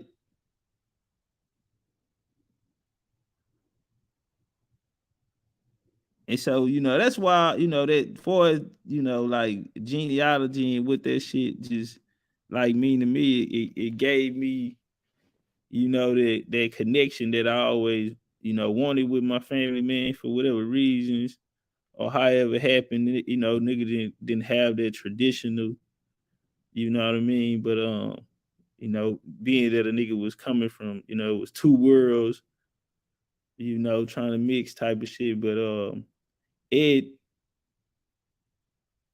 taught my, you know, it gave me my perception on it. So when I was young, my aunts raised me in Texas Southern University, HBCU. I was there in the dorms. It's four of them. Them was my babysitters. And so you know, my family on their side come from a list of educators, from my grandma to her mother. I'm gonna get this name, bro. I'm gonna have to go through all this shit. And it's a famous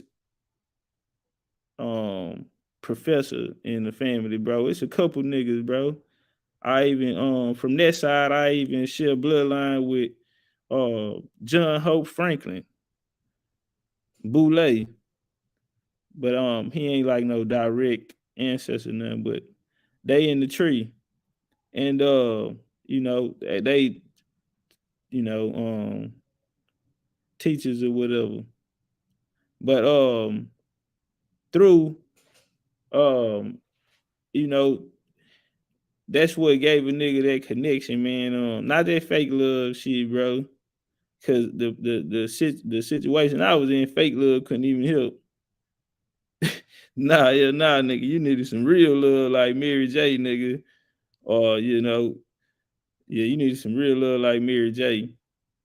But you know, I think I just took my mindset, you know, from those experiences, and then, you know, with that genealogy. Because see, one thing that I know that it really can connect you with your family. Cause it did it for me. You know, it gave me that what I was missing. You feel me? At a time where I feel like I ain't have no family no more. You feel me? Shit, my mama dead, nigga, my grandma dead. You know what I'm saying? I still have a family, but you know, nigga, I'm out here thugging, nigga. They ain't, you know, I don't want them to see me like this, you know. And so they, you know, we made it work, you know, life situation happened in life, and could nobody in this world help me but them, I swear. And it worked out how it worked out, man. And it gave me an opportunity to yeah, man, she had a connection with family, man, understanding the power of family, you feel me? Understanding, and you know, and from there on, you know, they start showing the nigga about the, you know, nigga, we got land and this and that. Nigga, my grandma still own her mama and them property still from the country. Because see, my grandma first generation in the city on both sides. Yeah, my people them ain't from they ain't no, you know, from no city. They come from the country, born and raised out there in the goddamn country. Come down here, nigga, and then they come out that land down in the country. That motherfucker, that been in that down there 200 years. Them folk been down there in the country, them backwoods down there 200 years, nigga, before they come down here. And like I say, my grandma, first generation in the city, and they actually moved to the city from, you know, they was in the country first. So, you know, on Indian territory, my grandma, they still got all of this shit. You know what I'm saying? But yeah, you know, coming here to the game, bro, and listening to this shit or seeing the police and all that, I picked up all that experience from, you know, my experiences coming up in the game. You know what I'm saying? So you take that shit there with it, that vision,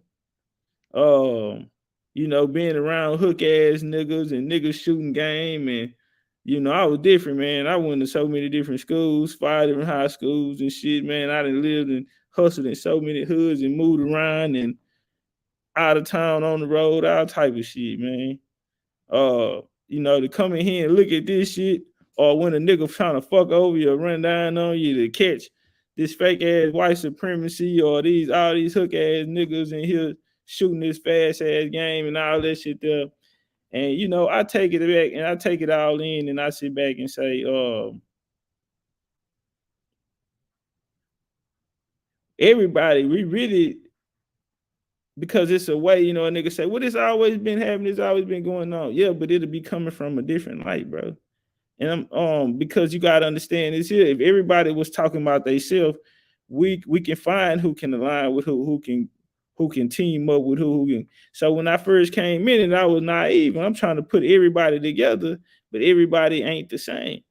I ain't gonna say I was trying to put everybody together. I was open to that. And you know, I feel like in the end we should all come together, but everybody don't have that connection to their roots and their ancestors through genealogy. The missionaries had did an excellent job. The missionary program always was to take you away from your family. That's how you even got the foster care and all of that type of shit, man. And you know, they took that system out there. The Mormons use that system still to this day. The Mormons are still taking the motherfucking Native American babies out there, putting them in these programs in the schools and all this shit here. Well, those foreign aid programs and all this type of shit come from the Protestants. They created a lot of them systems to, well, yeah, man, like it's still going on to this day. What I took out of it, bro, is you know, is a part of my message. Fuck what these niggas talking about. Bro, what's gonna matter the most and the only thing that's gonna matter, bro, is your family and that connection to your family. And if you have that connection to your family, bro, it's the most powerful thing. It's the most spiritual thing that you can ever have, bro. I know I was in a place, bro, where I felt like I ain't had nothing. I was done. I didn't give a fuck if I lived, if I died. Nigga, I would take your motherfucking life in the quick second, nigga. You better ask the niggas who I am. I'm not gonna, you know what I'm saying? And that connection, bro, gave a nigga, you know, put life in a nigga. You feel me? And my connection happened to be through some Indian shit, man. My grandma, bro. And you know,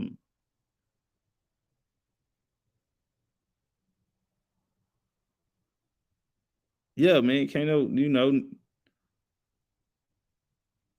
you know, that's what they put in a nigga, man, and that's what we shoot from the hip on. I'm finna come over here to this, bro. What time it is? Getting late. I'm gonna go into the Ride Hayes. I'm gonna let him take us out, bro. I ain't gonna have no time to get through that. We might have to come watch this whole motherfucker right here by itself. All right, let's get him in here.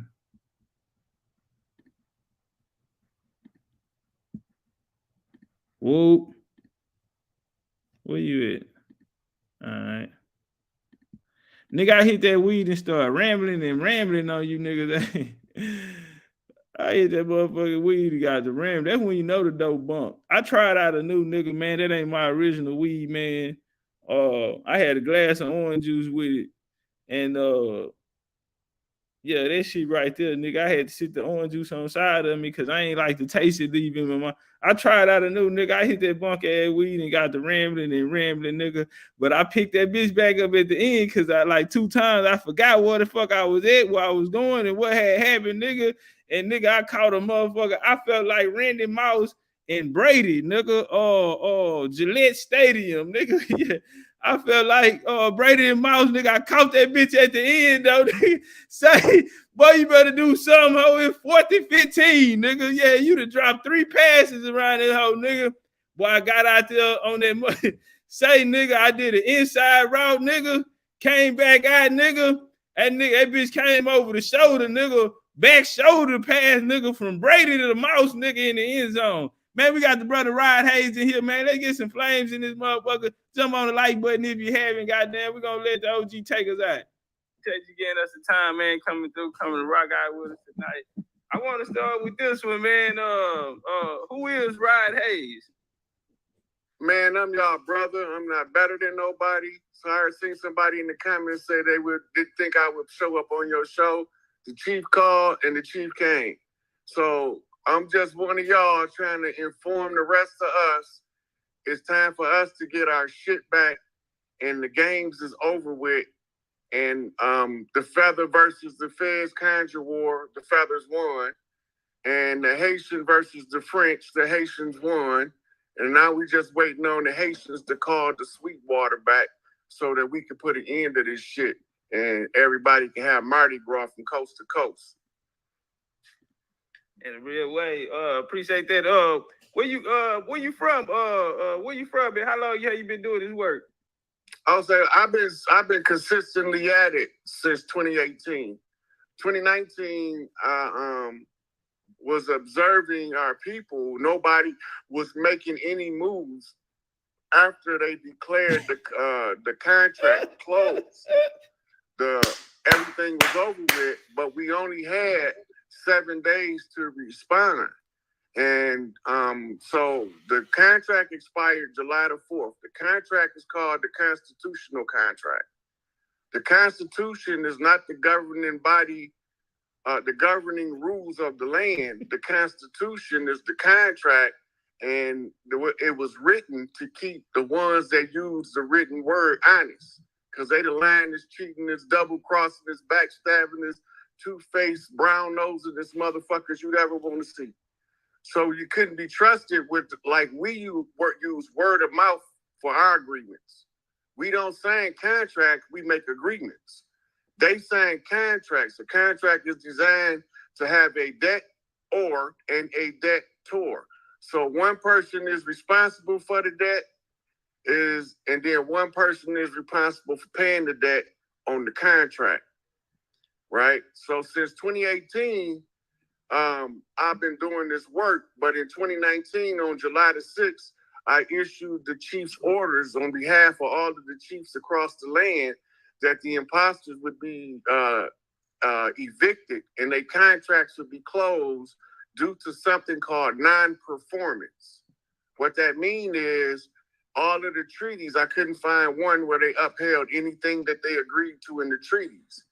Also, I discovered that in researching the treaties, that they declared people chiefs and gave them names of clan members and used catch terms to mix tribes with $5 Indians so that they can have their slaves contract on our behalf without our knowledge.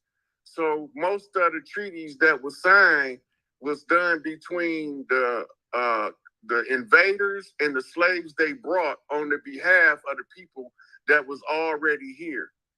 The George Washington Challenge issue say that in 200 years, feathers versus fezzes, if they take their feathers off and they take their fezzes off, and in 200 years of harsh treatment and miseducation, none of us would never be able to figure out who we was or what part of the land or what part of the water from what part of the Atlantic Ocean we came from. So when I expressed the fact that they look like us, but they ain't us, they came over as conquistadors with Columbus and after.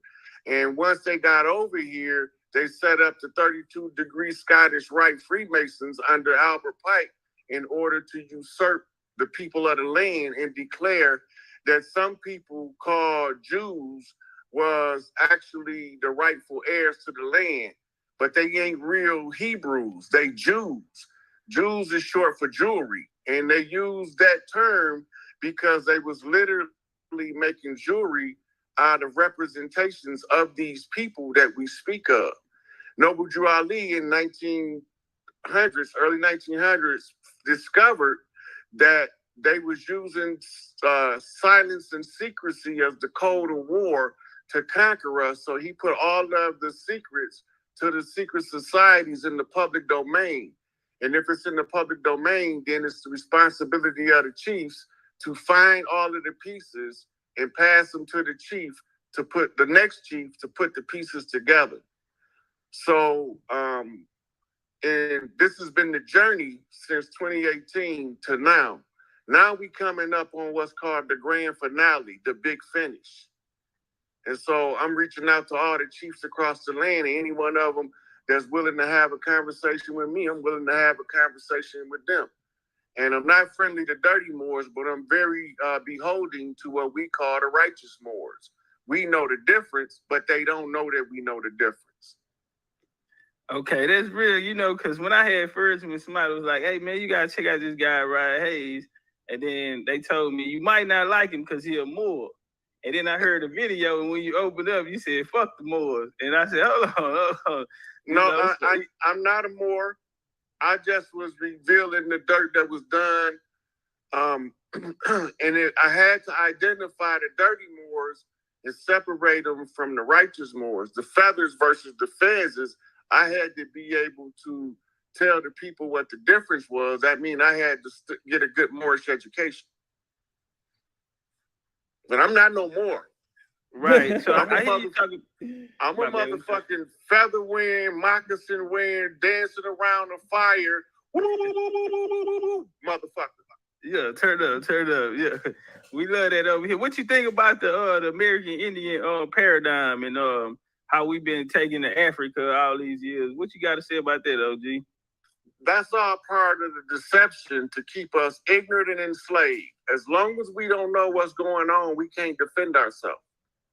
It's like an invisible man in the room slapping the shit out of all of us. And what we start doing, we start fighting each other because we can't see that motherfucker. Now, one of us come along that can see him. They lied to us. They put motherfuckers in place of us. They declared that we was them and they was us. And then they used catch terms for the ones who they wasn't really sure to get stuck at. So they labeled us Moors, they labeled us Cherokees, Negroes, blacks, and colored folks. That shit ain't us. Cherokee was the term for the admixture of $5 Indians with the original indigenous organic people from the land in the Trail of Tears when they were switching us out. They was exchanging us for $5 Indians, replacing us. And so I'm coming to tell y'all, we ain't sleep, we ain't dead, and we ain't gone. We ain't never left this motherfucker, and we ain't never leaving this motherfucker unless we do it as a concerted effort, as a collective group. As Tupac say, we ain't never gonna walk off this motherfucker. We ain't never gonna leave this bitch unless y'all choose to. All we got to do now is use our brain. It ain't them that's killing us. It's us that's killing us. But it ain't us. It's the motherfuckers that look like us. Okay. They're turning us against each other, tricking us. You know some more game that I heard you give too, and you were probably one of the only OGs who I ever heard bring this part to the game, where you said that the people that actually came to colonize Americas was actually black people from Europe. Can you build on that for a second? So those people is known as free white persons in law. When we talked about white privilege, we thought we was talking about the pale-skinned Europeans that came over here, but white privilege is for the white nobility. They took the term white in law because that's the term in chess for the attacker, and they ascribed us dead as black in law. I also heard you talk about the pilgrims. The pilgrims that came over. These were actually black people that came over. The pilgrims on the Mayflower. Yeah, look, when they came over as Dutch, Portuguese, French, and Englishmen, they were melanated people. They looked like us. But in the history books, they painted their face to be pale in the books to deceive us so that they can say they us and replace us. That was a trick. That trick no good. Right on. That's something that we teach over here as well. Bringing out that aspect of the people that actually who colonized us, starting with from the colonists with Jamestown, with King James of the Bible, and coming in 1619 and 1611, 1619 play. But I also wanted to ask you what you think about just in recent about this Kyrie and Kanye situation. I know you got the hashtag Ye was right build on that. What's going on with Kanye and Kyrie right now? They dragging out the same motherfuckers we talking about. If you go back and listen, Kanye and Farrakhan and Trump, all of them said they live in gated communities and we know where they at. All three of them said it at different times. He's talking about the ones that call themselves Moorish Zionist Jews, but they just call themselves Zionist Jews for short. These is the ones who was holding the charter. The charter was originally issued by the Crown of England on behalf of the Pope. It was a trilateral attack on the people of the land. They was attacking us spiritually, they was attacking us physically and economically. The so-called Ashkenazi or Khazarians, I don't really want to say too much, they're going to take the video down, but I got to tell the people what's going on. The people that they talking about was giving grant money years ago to set up shop all over the world. Anywhere they wanted to go, they was granted money by the black nobility. The black nobility are tutors, Tudor, and conquistadors mean Tudor's conquest, the conquest of the Tudor royal family, the black nobility of Europe.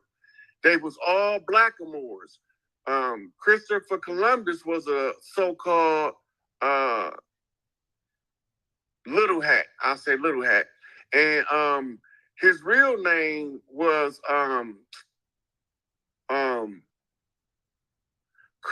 Cristo Colon. And he was a Tawny Moor. And his navigator was Pietro del Negro. He was a blackamoor. Pietro del Negro translates as Peter the Nigger or Peter the Black. They try to tell us that we all Moors and that this is Northwest Africa as if we don't know how to read a fucking map. Because Northwest Africa is Al Maghrib, became Morocco, Tunis, and Algeria. And this is where they was exiled when they was kicked out of Europe. But they was kicked out of Africa first, and they went to Europe as Etruscans. They set up Rome, but they first usurped Greece. Greece was set up by the Egyptian priests. These was called Carthaginian priests. They became known as Etruscans. And now they call them Tuscans. And this is Italy, right? So they got kicked out of Europe, went to Al Maghrib, and while they was there, they plotted to come over here as a group, pretend to be us, and then after they get done killing off all of our leadership and putting their people in front of us as a leader that's been leading us to hell the whole time, that we was going to go along to get along and what none of us going to say nothing. Well, Kanye saying something. Kyrie saying something. The minister been told you these satanic Jews is the last obstacle. Us as a people, at some point, somewhere, the sensibility of the Braves to understand from the chief what's taking place on the land is to rally up behind the motherfucker that's motherfucker waging the war. Kanye told y'all, Pac told him years ago, don't go to war till you get your money right. He told y'all he going to war. Then he told the people he needed to get out the way, shut the fuck up, get out the way. And he was talking to Meek Mill, Jay-Z, and Puffy. Because if they get in the way, we don't want to bring down all of the motherfuckers at the same time if our people don't support us. So we had to send us in one at a time in front of the people to see what we up against, who we face with, and how to get the people to see what's taking place on the land. We taking our shit back. That's what's going on with Kyrie. That's what's going on with, what's my man that took the knee? Kaepernick, right. That's what's going on with that shit. We on the motherfucking war path right now. The chief says, but we can't go to war until the people understand what we fighting about and who we fighting and that we know who the enemy is. What you think it'll take, OG, to get everybody to tap in? What would be a good solution that we could bring it together, because it never been really done before? So what you think? The easiest thing for us to do right now is to blow social media up, showing support for Kanye and Kyrie. Because what that does, it fucks with their algorithm. They trying to economically attack Kanye. We supporting just with a hashtag, and we hitting them in the pocketbook. Ain't none of that marching shit. We ain't these motherfuckers go along to get along, march with a picket sign, we shall overcome as. That's the last generation. This generation that's finna be the elders now, we on some different shit. Motherfucker, we coming to get every fucking thing they owe us back. They gave it to us. Our people just don't know. So we out here right now doing everything we can to create compelling spectacle after compelling spectacle, radical move after radical move, until y'all realize we're doing this shit concertedly as a unit. But we can't move faster than the awareness of the people from the land. So we have to bring them up to the awareness level of this war that we fighting. It's a protracted struggle. It's not a shock and awe warfare where you drop bombs and bullets all day long. That's not that kind of war. This is a protracted struggle that went into a conjure war in order to stop the bloodshed on the land, because the matriarchs across the land told us to make some kind of agreement to stop the bloodshed on the land because it's interfering with the psychic abilities of the elder women. So they had to, we as the chiefs had to come to a solution, and they challenged us to a conjure war. Feathers versus fezzes. And the whole thing is, only one of us needed to discover it. Once one of us discovered it, then it's his responsibility to go on a campaign of the information, giving out free knowledge, putting the puzzle together in the face of the people. So no matter what they think about me, I'm replaceable. But the knowledge that I'm giving you is not replaceable. This is telling you how to be free. Now it's up to us to determine, do we want to be free or do we want to leave Massa in place? Fuck Massa. I cut his goddamn throat myself if they didn't tell me we was brain banging. It's a knowledge game at this point. Each one teach one. We all gonna reach some. OG, you said something that caught my attention too. You said it's gonna be the people of the land that's gonna have to come up, that's gonna have to rise up to this. What part do that play for the people to know that we've been lied to, and that most melanated people here in America are actually from America and didn't come here on slave ships? We've been here. We've been here. So look, this is why it's important that the chiefs don't move without informing the people. Every time we tried to rise up before, it was a motherfucker look like us tore us down. So before we go into the physical cleansing of the land, we need the people of the land to resync with Earth. Earth tell you where you need to be. If you sink, if you ground, Earth tell you where you need to be. So all you got to do, let them sisters go out there and walk barefoot, put their motherfucking hands and knees on the earth. Watch what they start getting this information in. They won't need us to tell them shit. They're going to know what moves to make. The signature, the energy signature that's tied to our women is tied to directly to the earth. That's why the 5% Nation call them guides and earths.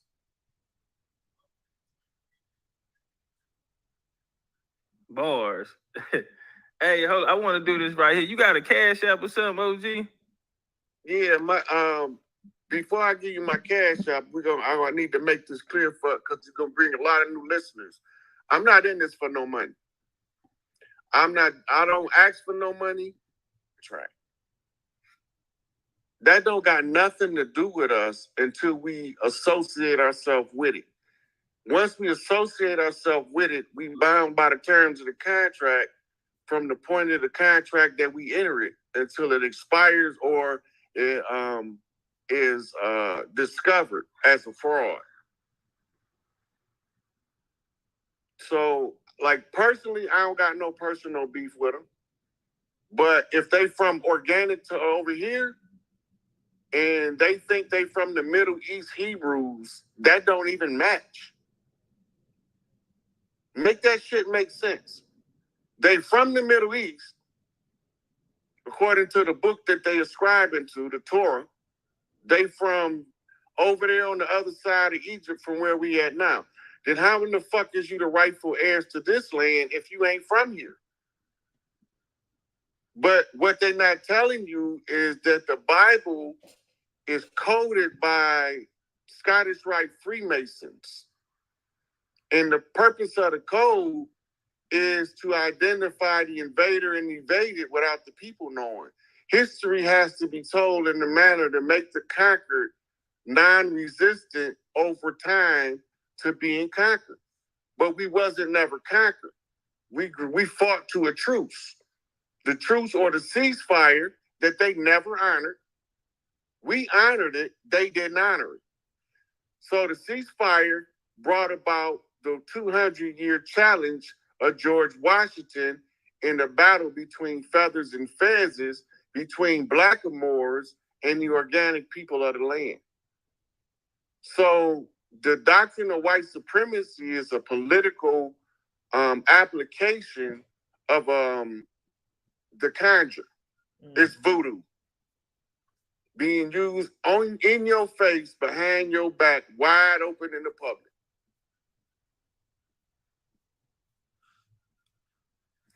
Yeah, when you talk about, as far as the Indians fight to a truce, all the way up until the 1866 treaty they had to give them when they closed out the Civil War. I heard you bring up Pike earlier, and when he went and got the contract with the 5 civilized tribes, and they actually came back and waged war on the quote-unquote black Indians, on the indigenous people, we actually ended up winning that battle. They went to the USCTs, fought for the United States colored troops, and won. That's how they got the 1866 treaty.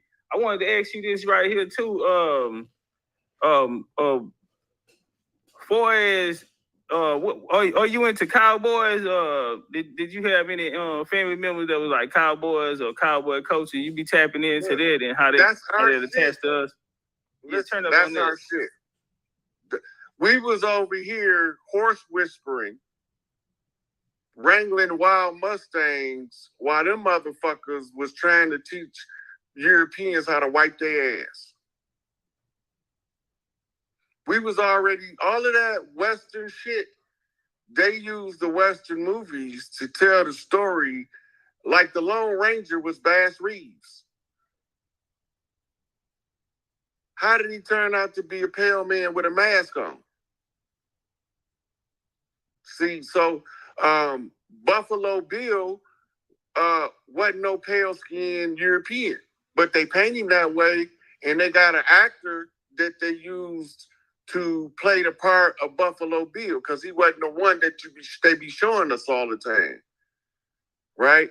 They telling us all of these stories, but they covering up and using them to whitewash history, bleach it out, because we left an indelible stain that they trying to remove. They can't remove it because the culture of the earth can't survive without the people that we are being here. So they want to control us.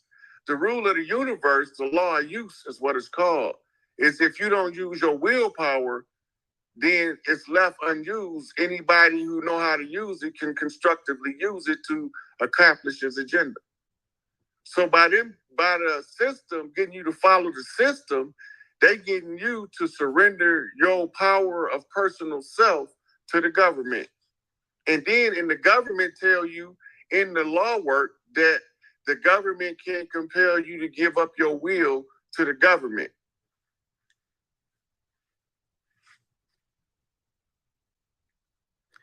All right. I wanted to ask you this here too. Out of America and how America being ancient in the old world, is it any like particular area in America that's like that we should know about? There's like ancient, hidden history about this place.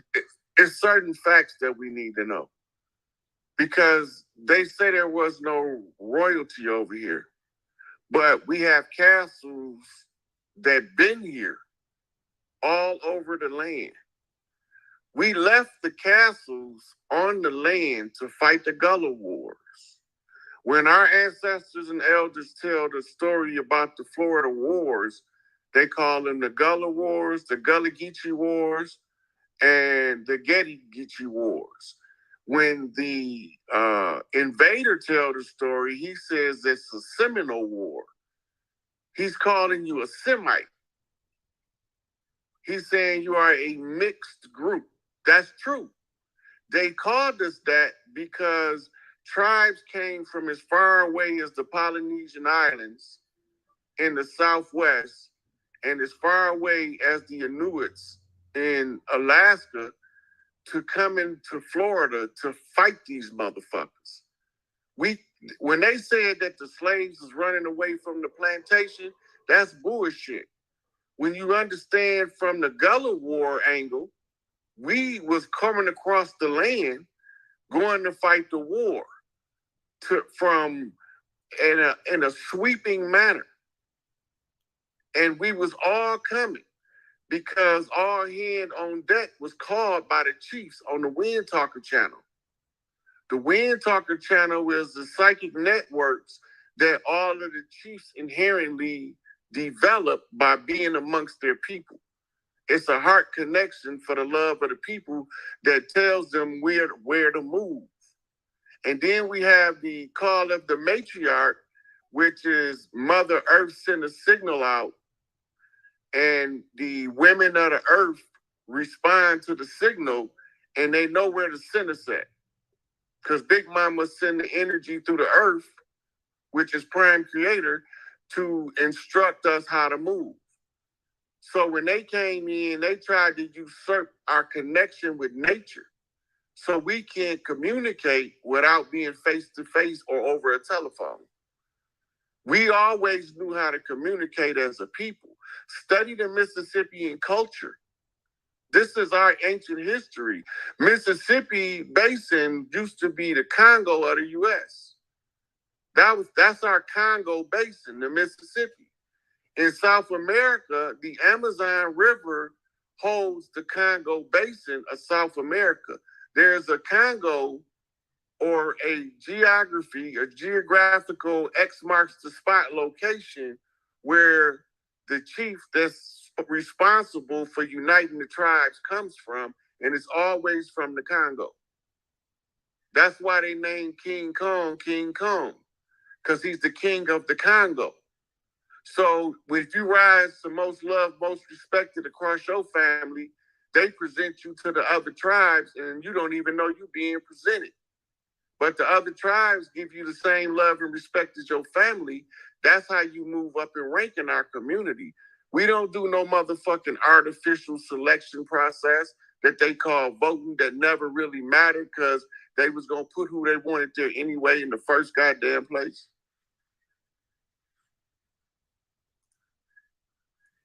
In a real way, I wanted to ask you this here. Speaking about the Mississippian culture and the mound building down there, what's the connection and the importance to the mounds?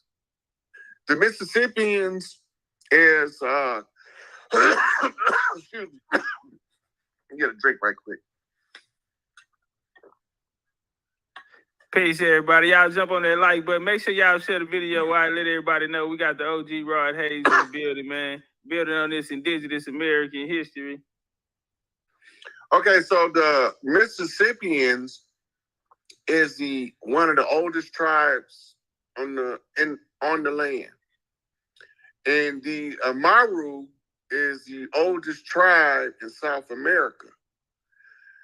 And together they form alliances with multiple different tribes to form the Dongdamounja, which was the mound builders.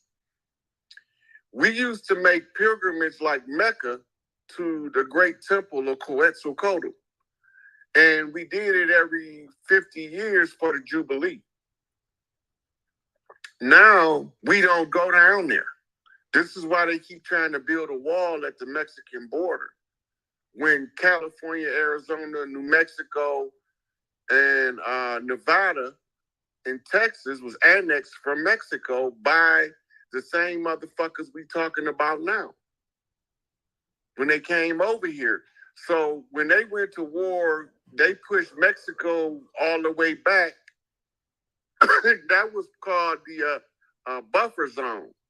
When you're in a war and you sign a treaty, so you look at the Mexican-American Treaty, when they annexed that land, they wasn't supposed to colonize it. They wasn't supposed to displace the people. The Mexican military wasn't supposed to cross those lines of demarcation that was to keep their military from advancing in on the colonists. But once they annexed it as a protectorate and a no-fly zone for Mexican military, they just said, fuck it, they can't bring no military, we might as well colonize that shit. So the mound building culture is all over the Americas. And when Big Mama born on a different part, so Big Mama is going to become the grand matriarch on the land, right? Because when the most matriarchs loved and respect her, that's how she get her rank. It don't have nothing to do with the men. It's only and the matriarchy is the grand matriarch is raised by her influence and impact on the lives in a positive manner of the most women. Whoever gave the greatest impact worldwide at this point, because we got back to a global community now. So her influence, in order to be the grand matriarch in the Americas, she has to go around the world and get the approval, the love, and the respect of other matriarchs from around the world in order for us to raise the matriarchies. Then this is how you find her.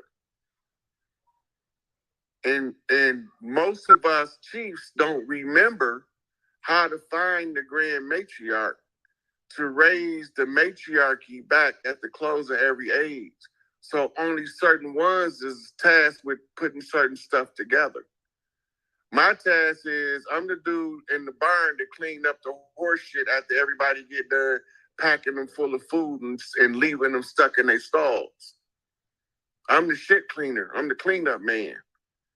Last resort, the nigga don't nobody want to call because they can't control this nigga. He's incorrigible. He gonna always take the side of the motherfuckers at the bottom, no matter who on the top. You know, that kind of shit. They don't like for me to be in this position. So I'm a last resort situation for them to call me. All right, let me ask you this right here. So we know about this the Mayans coming over to the Americas and populating a lot of these southeastern cultures coming up through the Carolinas. We know that Miami and a lot of these towns down there are named after Mayan towns, and that they 80% of the Hichiti language comes out of the Muskogee language, come out the Mayan language. Can you talk to us about that connection right there? And are we the Mayans? Look, that's all our shit. All this our shit. This our culture. When you look at it, you identify with it, but you say, I don't know why I identify with that shit. I don't speak Spanish. Right. They ain't got nothing to do with Spanish. Them was the invaders, the Spaniards. Right? And the Spaniards was Tawny Moors. They was mulatto Moors. And the conquistadors was the blackamoors. They was the real power behind the advancing hordes that was coming over here. Right? They don't tell you they got motherfucking nappy head Mexicans with motherfucking chocolate skin. But they there. You pull up Afro-Mexican, you'll see them. Right, they ain't hard to find. But they want you to think that all of the Mexicans are the ones who mixed with the Chinese during the building of the railroads in the Southwest. We forgot about that. That's how come we got, all of us got Lee in our family. Bobby Lee, Jerry Lee, awfully, hearingly. Talk that shit. Talk that shit. Right? That's because we made an agreement with the Chinese and them the motherfuckers that you calling Mexicans now. Because they half Chinese, half nigga. Them locals. Right. Them vatos. Them Via Locus. Chinos. You did? All you got to do is watch their swagger. You ought to know your people when you see them dance. Because don't nobody got that rhythm like we do. Right, nobody. Right. I'm down here in Texas. I'm from Texas, so you know, the culture down here, I always tell people the culture down here, like we have a lot of Mexicans and they try to make it seem like it's Mexican culture, but most niggas in Texas don't know how to speak Spanish. We don't know nothing about Mexican culture because nigga culture overwhelms all of it. All of the Mexican culture was our culture. That's why we all eat tacos at home. You know, the dishes that's on the Mexican menu, we cook that shit at home. That's really our shit. And when you go to Mexico, these type of things not on the menu. I want to go into that conversation too because we know about the Colombia connection when they came over. The Spaniards came over in Columbus. Now they ended up taking a lot of our foods and vegetables and shit around the world, our medicines and shit around the world. What's the significance of soul food? This soul food and that connection with our people. Soul food is Irish cuisine. It's Irish cuisine. Collard greens, cornbread, neck bones, that's Irish. Cabbage, that's Irish. What we call soul food, we got that from the Irish. The Irish was the first slaves brought over here as indentured servants. And the only difference is the cooking style used to cook soul food. We cook Irish cuisine with our spin on it. Because no matter whose culture come on our land, we're going to own that shit when it's over. And it's the Irish cuisine that you call soul food. The pig knuckles, the fat back, all that's Irish. That's Mama Brigitte family, who was settled in the Appalachian Mountains, and they was the reason that the delay in crossing the mountains in the Civil War, because them redhead motherfucking freckle motherfuckers in the Appalachians was tearing their ass up with their feathers on and they plaid motherfucking skirts. Was tearing their ass up. Yeah. But we don't know our culture to remember that shit. Yeah. See, I think when we do now we familiar with the Irish coming over you know, and a lot of people don't understand that the first wave of Irish that was coming over was melanated. It wasn't after right. Well, those were okay. So Irish came over. They had two princesses. One was named Scotia, and her twin sister was named Scotta. Scotia was heavy melanated, but she had straight hair. And Scotta was closer to moon complexion with freckles, and she had red hair. The children of Scotta that came with her when they tried to murder her under St. Patrick, when they was killing all the priests, the Orisha priests from over there, they sent them over here, and the people that brought them over here are called vicarious kings or via kings. They brought them over here for refuge in the land of peace. So this is when the Moors was hunting the Egyptian royal families, trying to replace all of the royalty with their own. But Scotia escaped, and it's a black community in Nova Scotia to this day. Them is her descendants. They've been there by order of Big Mama, the highest matriarch on the land at the time, gave them permission to settle Nova Scotia.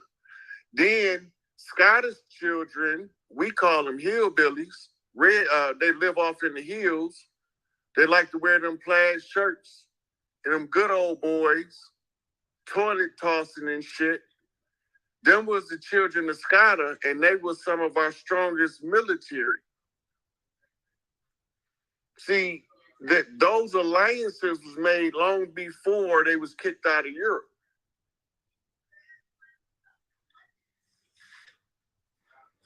Right. You know, you had the Scottish, that Stuart family. Earlier, you was talking about the Tudors. When the Tudors died, which would be Queen Elizabeth I, that she entered the House of Tudors. Them not the real Tudors. But you know, they was melanated though. Queen Elizabeth. Oh, you talking about the melanated one? Yeah. You know, I'm talking about the melanated one, because she bring in King James of the Bible, James Stewart. That's how he started the Stewart family. That was a cousin, because she ain't had no kids. His family, they gonna uphold the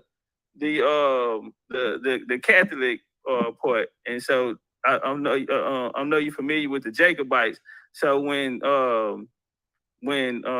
Duke of York, when James Duke of York got the crown, he also was a melanated. They gonna end that running of the melanated kings in that era right there. But these niggas just gonna come over here. They stayed loyal to the Catholic crown. The people, a lot of them that defended them, they brought them out of Ireland and brought them into Jamaica. Know who the Pope worked for. The Pope worked for the black nobility.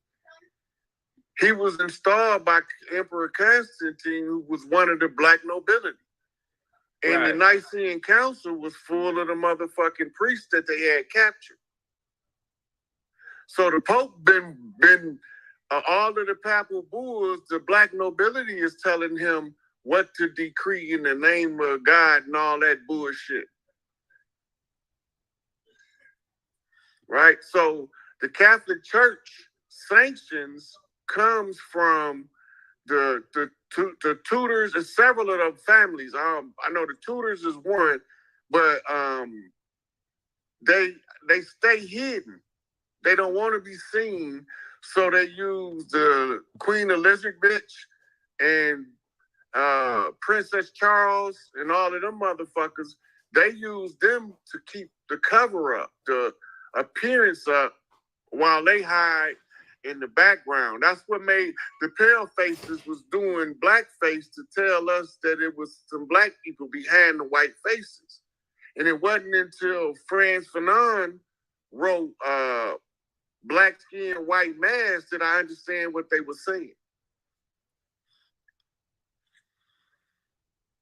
Hey, let me ask you this, OG.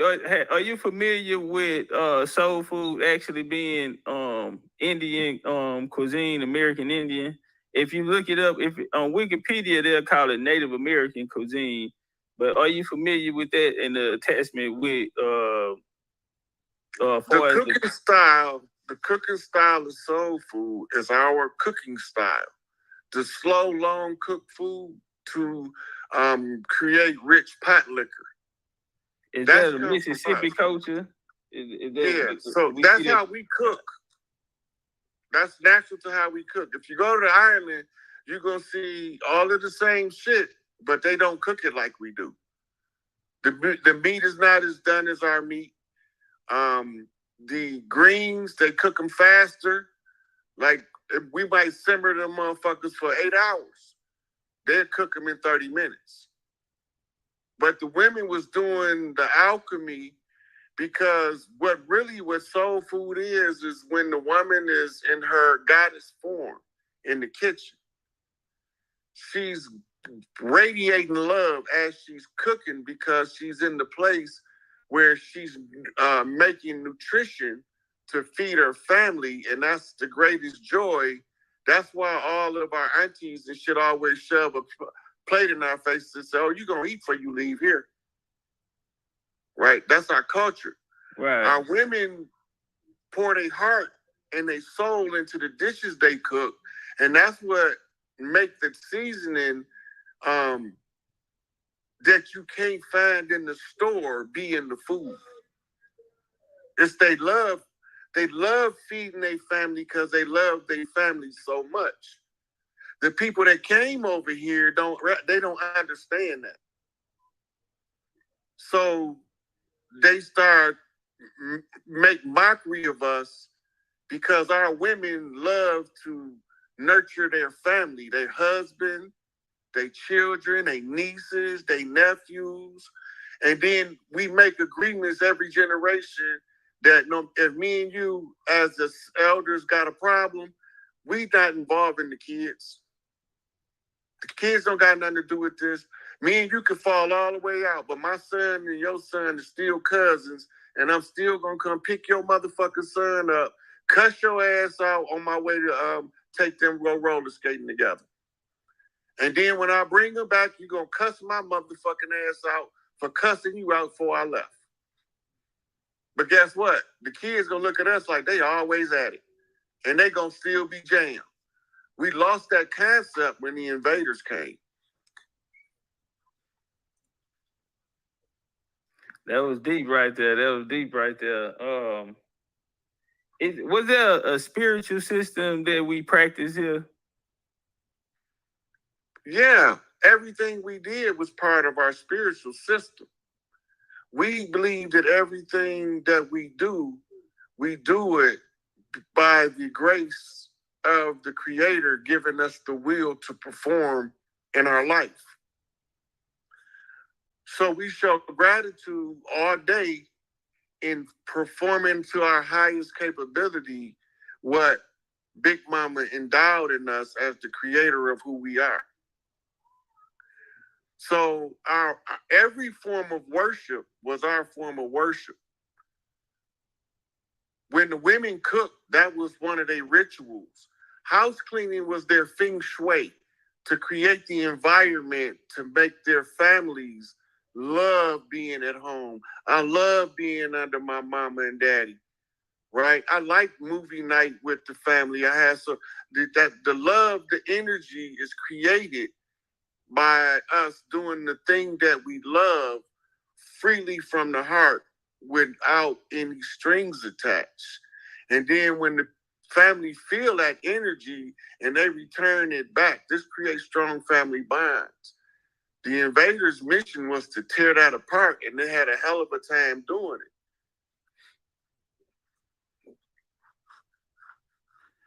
All right, you always I hear you often speak about Big Mama, and we under Big Mama in that same fashion. What is the importance of Big Mama, and why we only see Big Mama here in the America culture? Why we don't really Well, they call them something different around the world, right? So the crone is the European Big Mama in the family of those who practice Norse and Odinist ways, right? The lady that you see on with Tweety Bird that they call Granny, that's the Big Mama. Right. That's their Big Mama, the Europeans' Big Mama.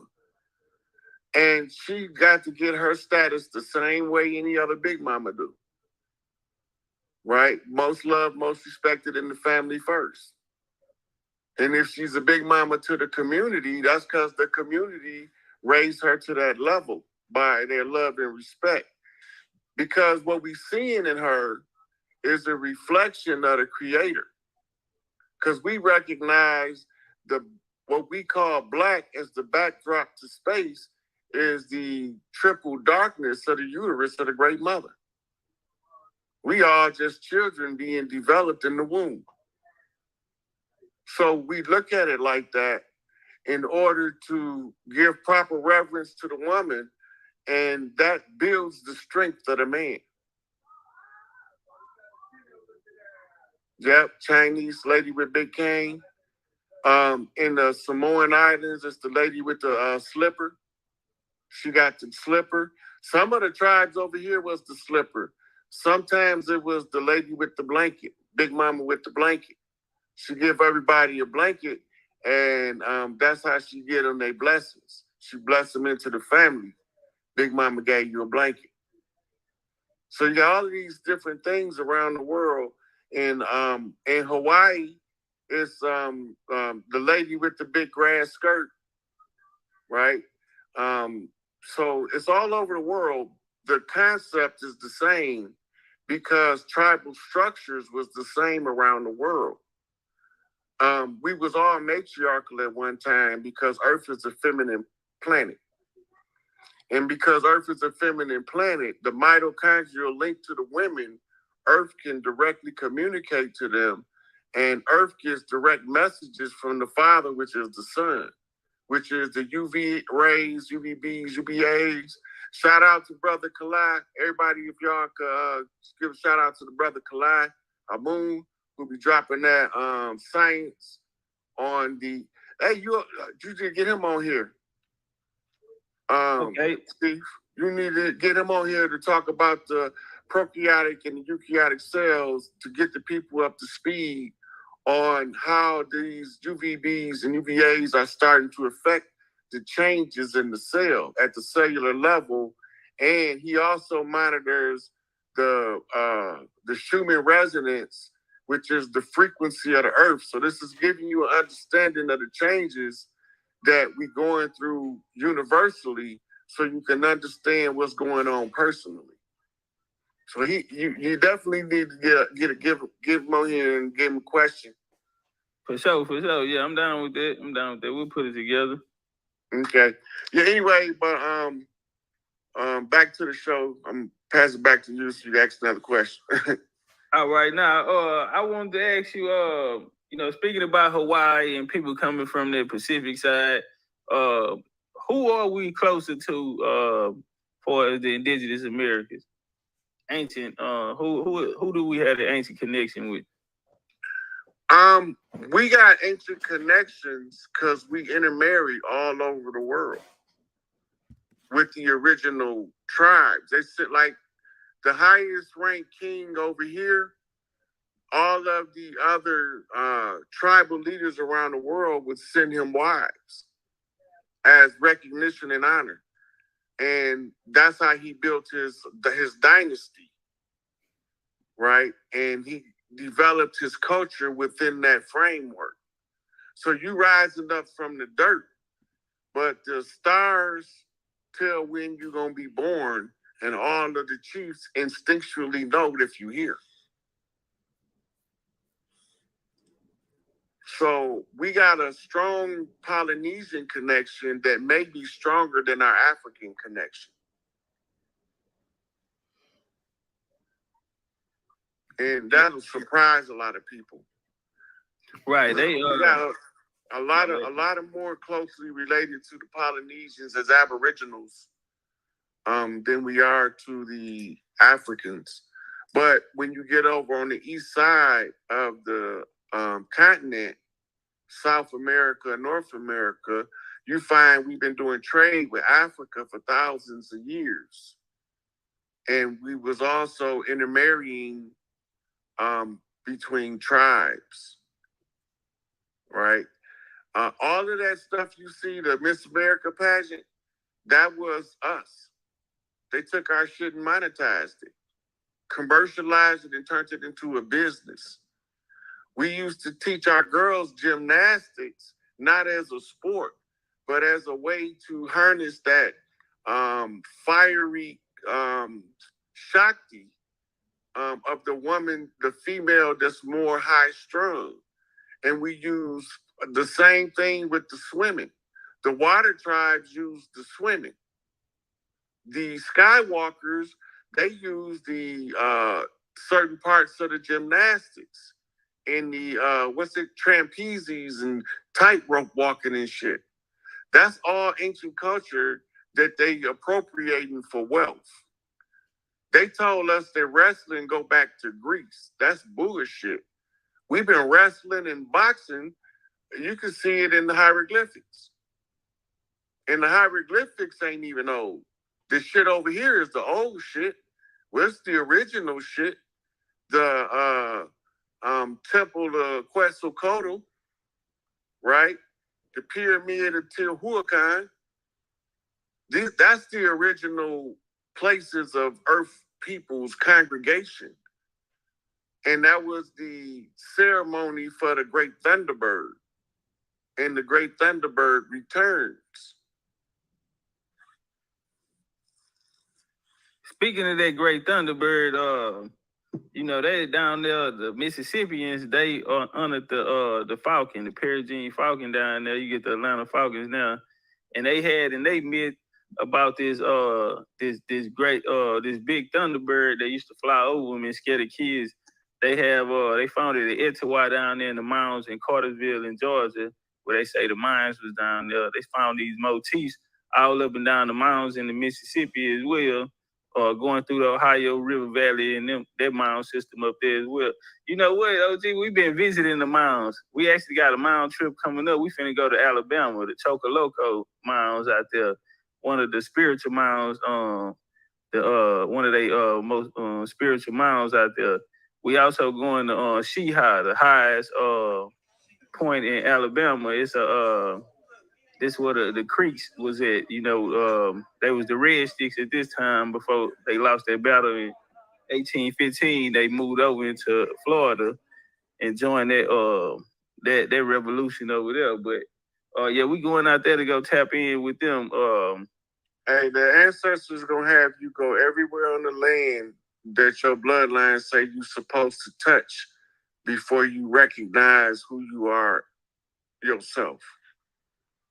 You might think you know until you hit these key ley line points, and then it's gonna be like somebody hit you with them paddles in the emergency room, and you're gonna get a jolt, and you're gonna be, holy shit! I thought I knew who I was, but I didn't know that's who I was. Damn, you know what? It's crazy because I had just told somebody, man, I feel like all these places that we going to, nigga, been there already. We've been to the Serpent Mounds in Ohio. We've been to Okmulgee Mounds down there in Macon, Georgia. We've been to Arizona. We went down there to Arizona to go tap in the Grand Canyon Montezuma Castle. Yeah, we've been on the road, and then we finna hit up Alabama. Yeah, so that's crazy you say that, because I was just thinking it, you know what I'm saying? I had just told somebody that, man, feel like nigga been here before. Yeah, you did this before, Chief. This ain't your first rodeo. It's just that now this is the one that we all get to celebrate. And it's crazy, you know, is it because you know, what time? I know they say the calendars are wrong and off. What time are we in now that people are actually waking up? Because they had this hold on us for so long, these other generations. What's so unique about this time? So first you got to look at the infinity loop. We in the center. Our consciousness, we gonna snap to the fifth 5D consciousness, which is gonna break us out of the 3D lockdown. So it's a time frame that it all got to take place, but it's a galactic time frame. It's not an Earth time frame. So the time frame is difficult to know when it's going to be over. But the women, if they oracles, will start to hear dates play in their mind. And when they look at the alignment of the stars, you'll know what type of event. And then you take that, you go to the tarot reader, and she read the energy with the cards. And then when she translate that, it could give you the exact day of a major event down to the description. Hold on, OG, because it was a tarot reader had, you know, said they wanted you to come on here and they feel like that you had something for them. So can you run that back? Because that might have been something for them right there. Yeah, it definitely was. I was talking about the messages, the spirit messages. And when the spirit message comes in, the women can hear a date. And they'll be looking at that date. And when they go cross-reference it with the star map to see what's taking place on that date, as far as planetary alignments. That's the astrologer. So then when you get the date and the energy of the event, you go to the tarot reader. And then the tarot reader will read the cards, and it's almost like she can take the energy in, and the cards is like alphabet, and they'll tell the story accurate down to the day and a description of the event.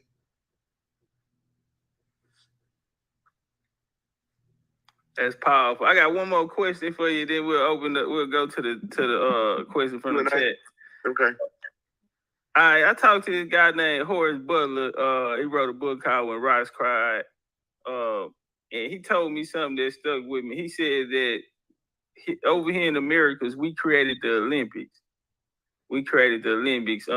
What's your thoughts on that in that connection? Because I heard you bring up the wrestling and how we created the wrestling and boxing, and they took that from us. So that's what brought that question right there to mind. The connection between the Americas and the Olympics. I mean, we are the coldest in the sports and everything, so it would be hard to place it somewhere else. Look, all of these sports, the reason why there's so many indigenous iconography is because these are sports that we already played. The rules might have been different, but we already played these sports. As far as the Olympics itself, we gave it to Egypt, they gave it to Greece, and Greece named it the Olympics. It wasn't always the Olympics. But what there was a purpose was to, for every nation on the planet to develop their youth into different skill sets. Some would be fighters, some would be boaters, speed rowers, some would be ice skaters. So you would always get all of the the youth, the opportunity to present their skill set before the largest audience in the world. That's the original purpose was. If you go to Mexico, where they used to have what they call death tournaments, look at the size of the arena, and those are older than the Colosseums of Greece. Bars. You know what? I actually been there. I went down there to in the Yucatan, and I went there. And you know what he told me though, OG? He told me the same thing you just said. He said down there in Mexico, they still got the fields down there. Yeah, they too big to hide. So they hide them in plain sight. They just tell you a lie about what it was. And say they built it. See, we put this here so for this purpose. Motherfucker, you ain't put that here. You wasn't even here yet. Right. What about the Mardi Gras? The Mardi Gras. Those are ancestral celebrations and harvest synchronizations. So Halloween is a pumpkin harvest festival in recognition of the earth going into the winter season, which is the season the earth is dead. Just as the seasons of a man's life, right? So when Thanksgiving came, that was the great harvest. And Big Mama always cooked the chief a turkey. So on Black Friday, they slaughtered us because we were smoking trees, drinking alcohol with foreigners, and eating a bunch of tryptophan. So we was out cold. They was eating on motherfucking cows and shit. You know, they didn't eat what we ate and drink what we drunk. We celebrate when we party hardy. But we wasn't paying that no attention. So when we went to sleep, they slaughtered us by night. That's why it's Black Friday. That's deep. That's deep. I want to take 2 questions from the audience, if that's cool with you. Let's go. All right, I got one right here. Hey, what dog is it, man? This is my Goose Creek homie, man, coming out of South Carolina. You familiar with Goose Creek down there? No. Right outside of Charleston. You had the Goose Creek men come here from Barbados and Jamaica. They got their charter in 1621, and they went into Barbados. They started sending the Scots and the Irish over. They lost the Civil War. They started sending them there. They hooked up with the Jews in out of Brazil. When they put it down in Jamaica, they came in South Carolina, built their colony down there. That's what set up that. Start getting credit to them Indians out there, them them Jews brought their credit to them Indians out there, started the Yamasee War in 1715. But he said, ask Roy Hayes, were we the Moors? Did we call ourselves Moors? Hell no. Dog, bro. You brought it on yourself. Is it cool if I let him up? Yeah, let him on here. All right. Hey, Darvis. Hey, y'all, don't nobody move but Darvis, man. Let Darvis. Darvis, I told you I got you, family. Yeah, this is Goose Creek. He don't want to believe. Well, he say he is from Europe. He say he is. His people them came from Europe. He the black people that came from Europe and robbed the Indians. Yeah, he was a conquistador, a blackamoor. He was free white people in law. Yeah, nah, you're right. That's exactly what he told us. Yeah. Hey, Darvis, go on, come on up, bro. For while we got the OG in here. Hey, while we waiting on Darvis, we'll take another question from the audience. If anybody out there got some news. Man, I want to appreciate y'all pulling up, man. It's noon over here on my end. We're gonna shut it down right there, man. Shout out to the OG Rod Hayes. Shout out to the homie Chief of Chief, man. I ain't seen Chief of Chief. I hope he all right, man. Shout out to homie Chief of Chief. He helped put that play together right there. Man, y'all be cool like y'all be cool. Enjoy the rest of y'all day. And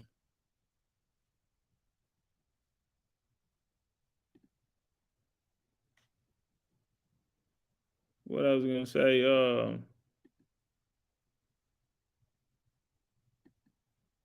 yeah, y'all enjoy the rest of y'all day, man.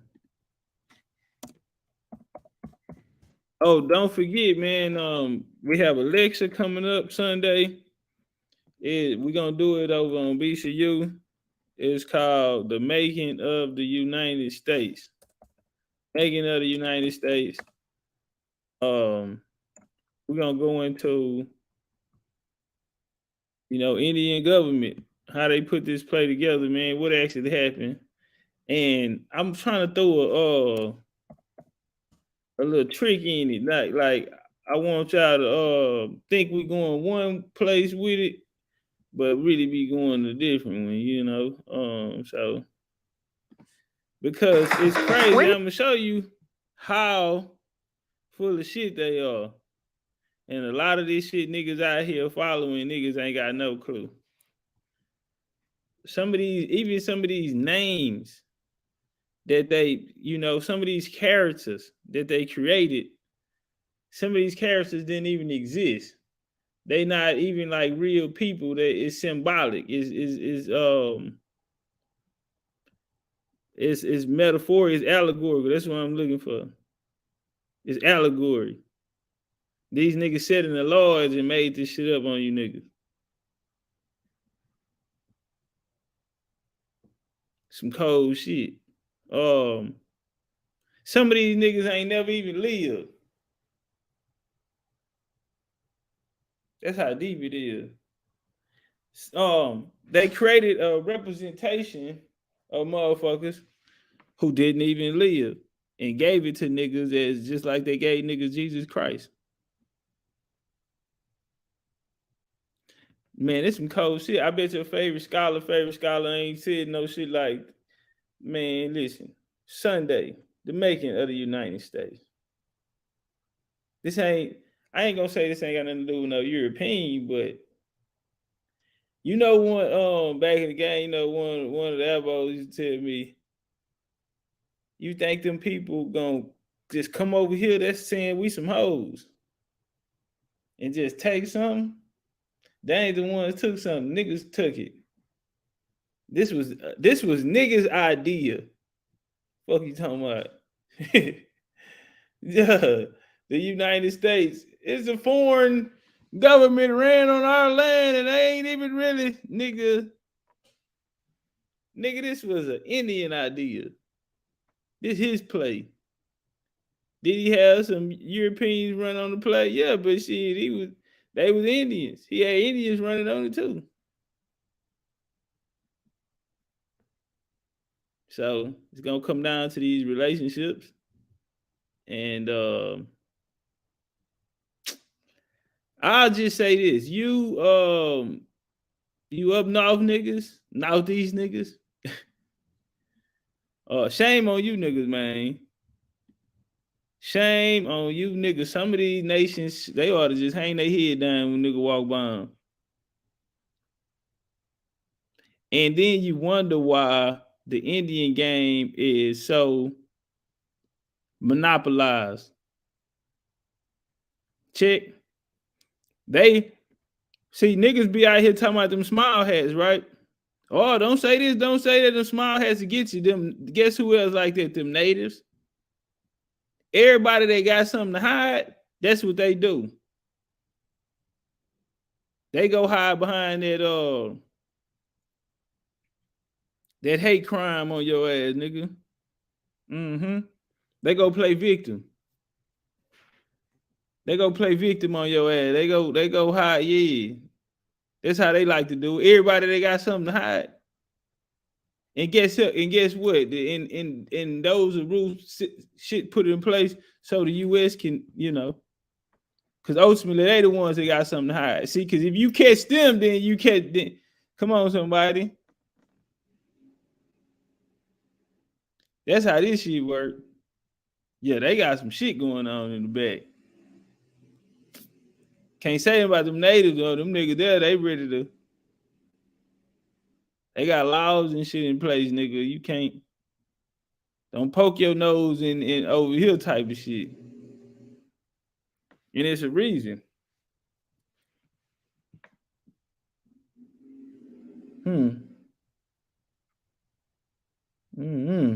That lecture right there, but we gotta go wait in the back in the corner and go hide. I don't give a fuck if it ain't number 5 people in there. We gotta go hide in the back on that one. That motherfucker there may never be seen again. Nah, real talk. And then just drop that shit and let these other niggas just go lie. Go put it in the book. In a real motherfucking way, man. Y'all be cool like y'all be cool. Go take this energy out there to the world, man. Stay strong, stay powerful, stay positive. The Indian way, the BCU way. I love y'all. That's my motherfucking time. I'm gone.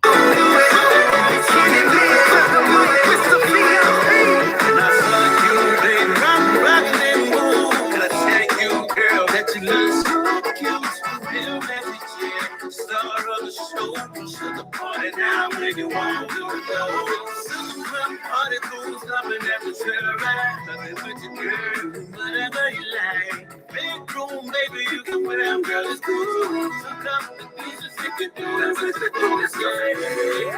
Cause it's a matter, no matter what you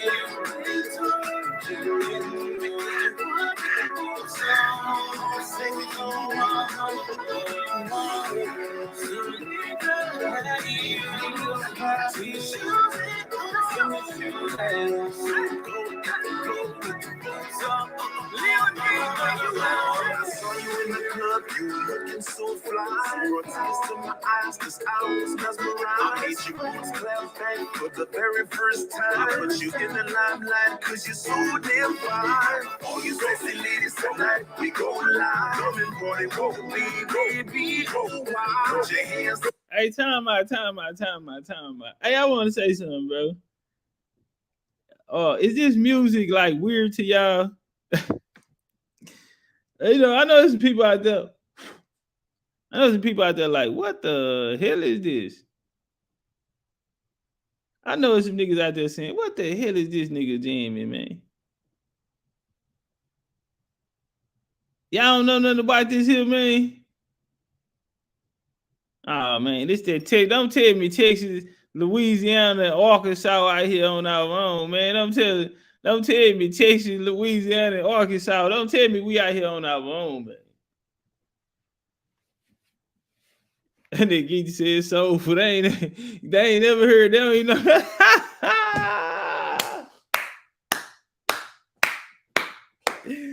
Oh, so y'all niggas out here culture banging. Okay.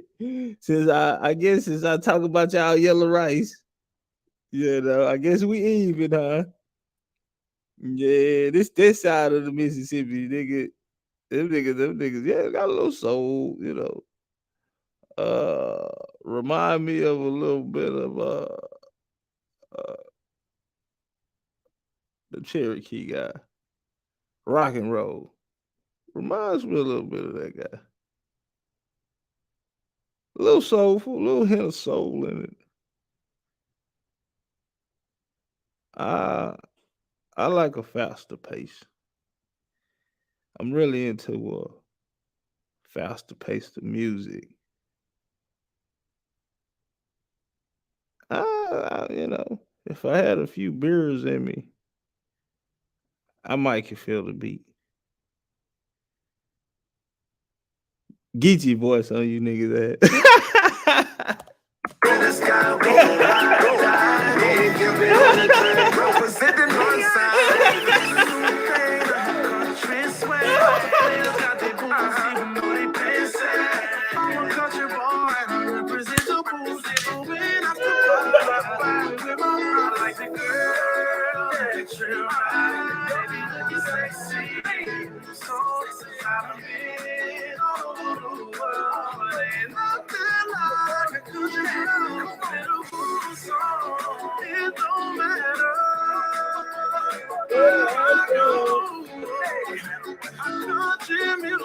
Country music.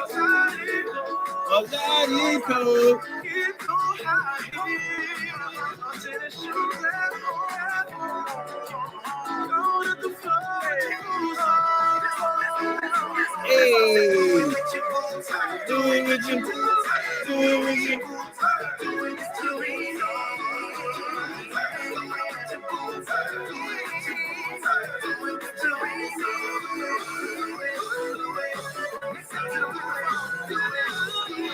Hey.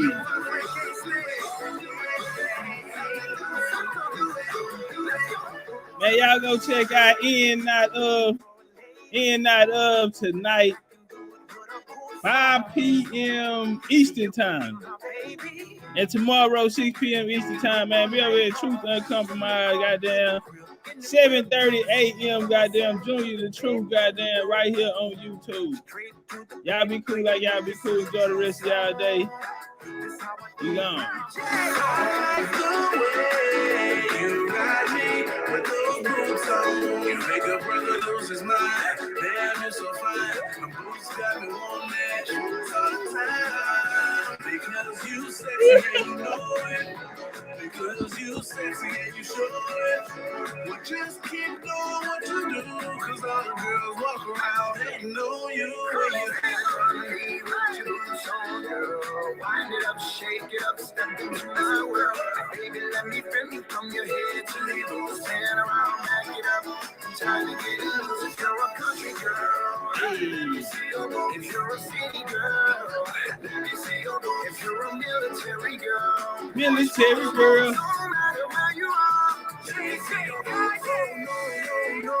There she goes, headed to the dance floor to do the side of hey. She walking with them boots with them boots on. What name they is? 4 months Texas.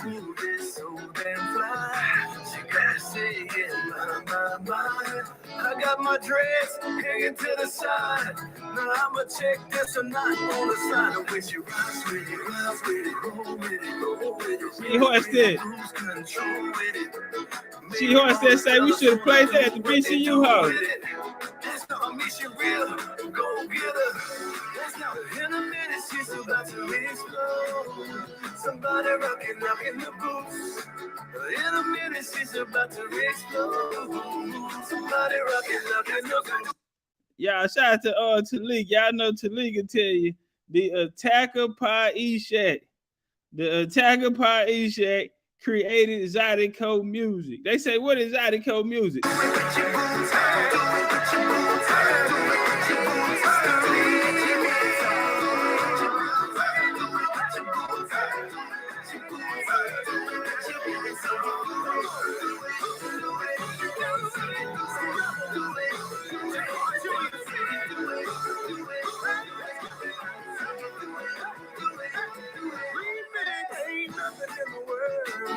More sexy than a woman with a boot on.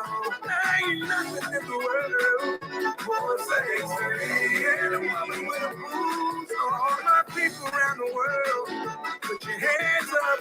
Get on the floor if you're doing what your boots on. Get on the floor if you're doing what your boots on. Get on the floor if you're doing what your boots on.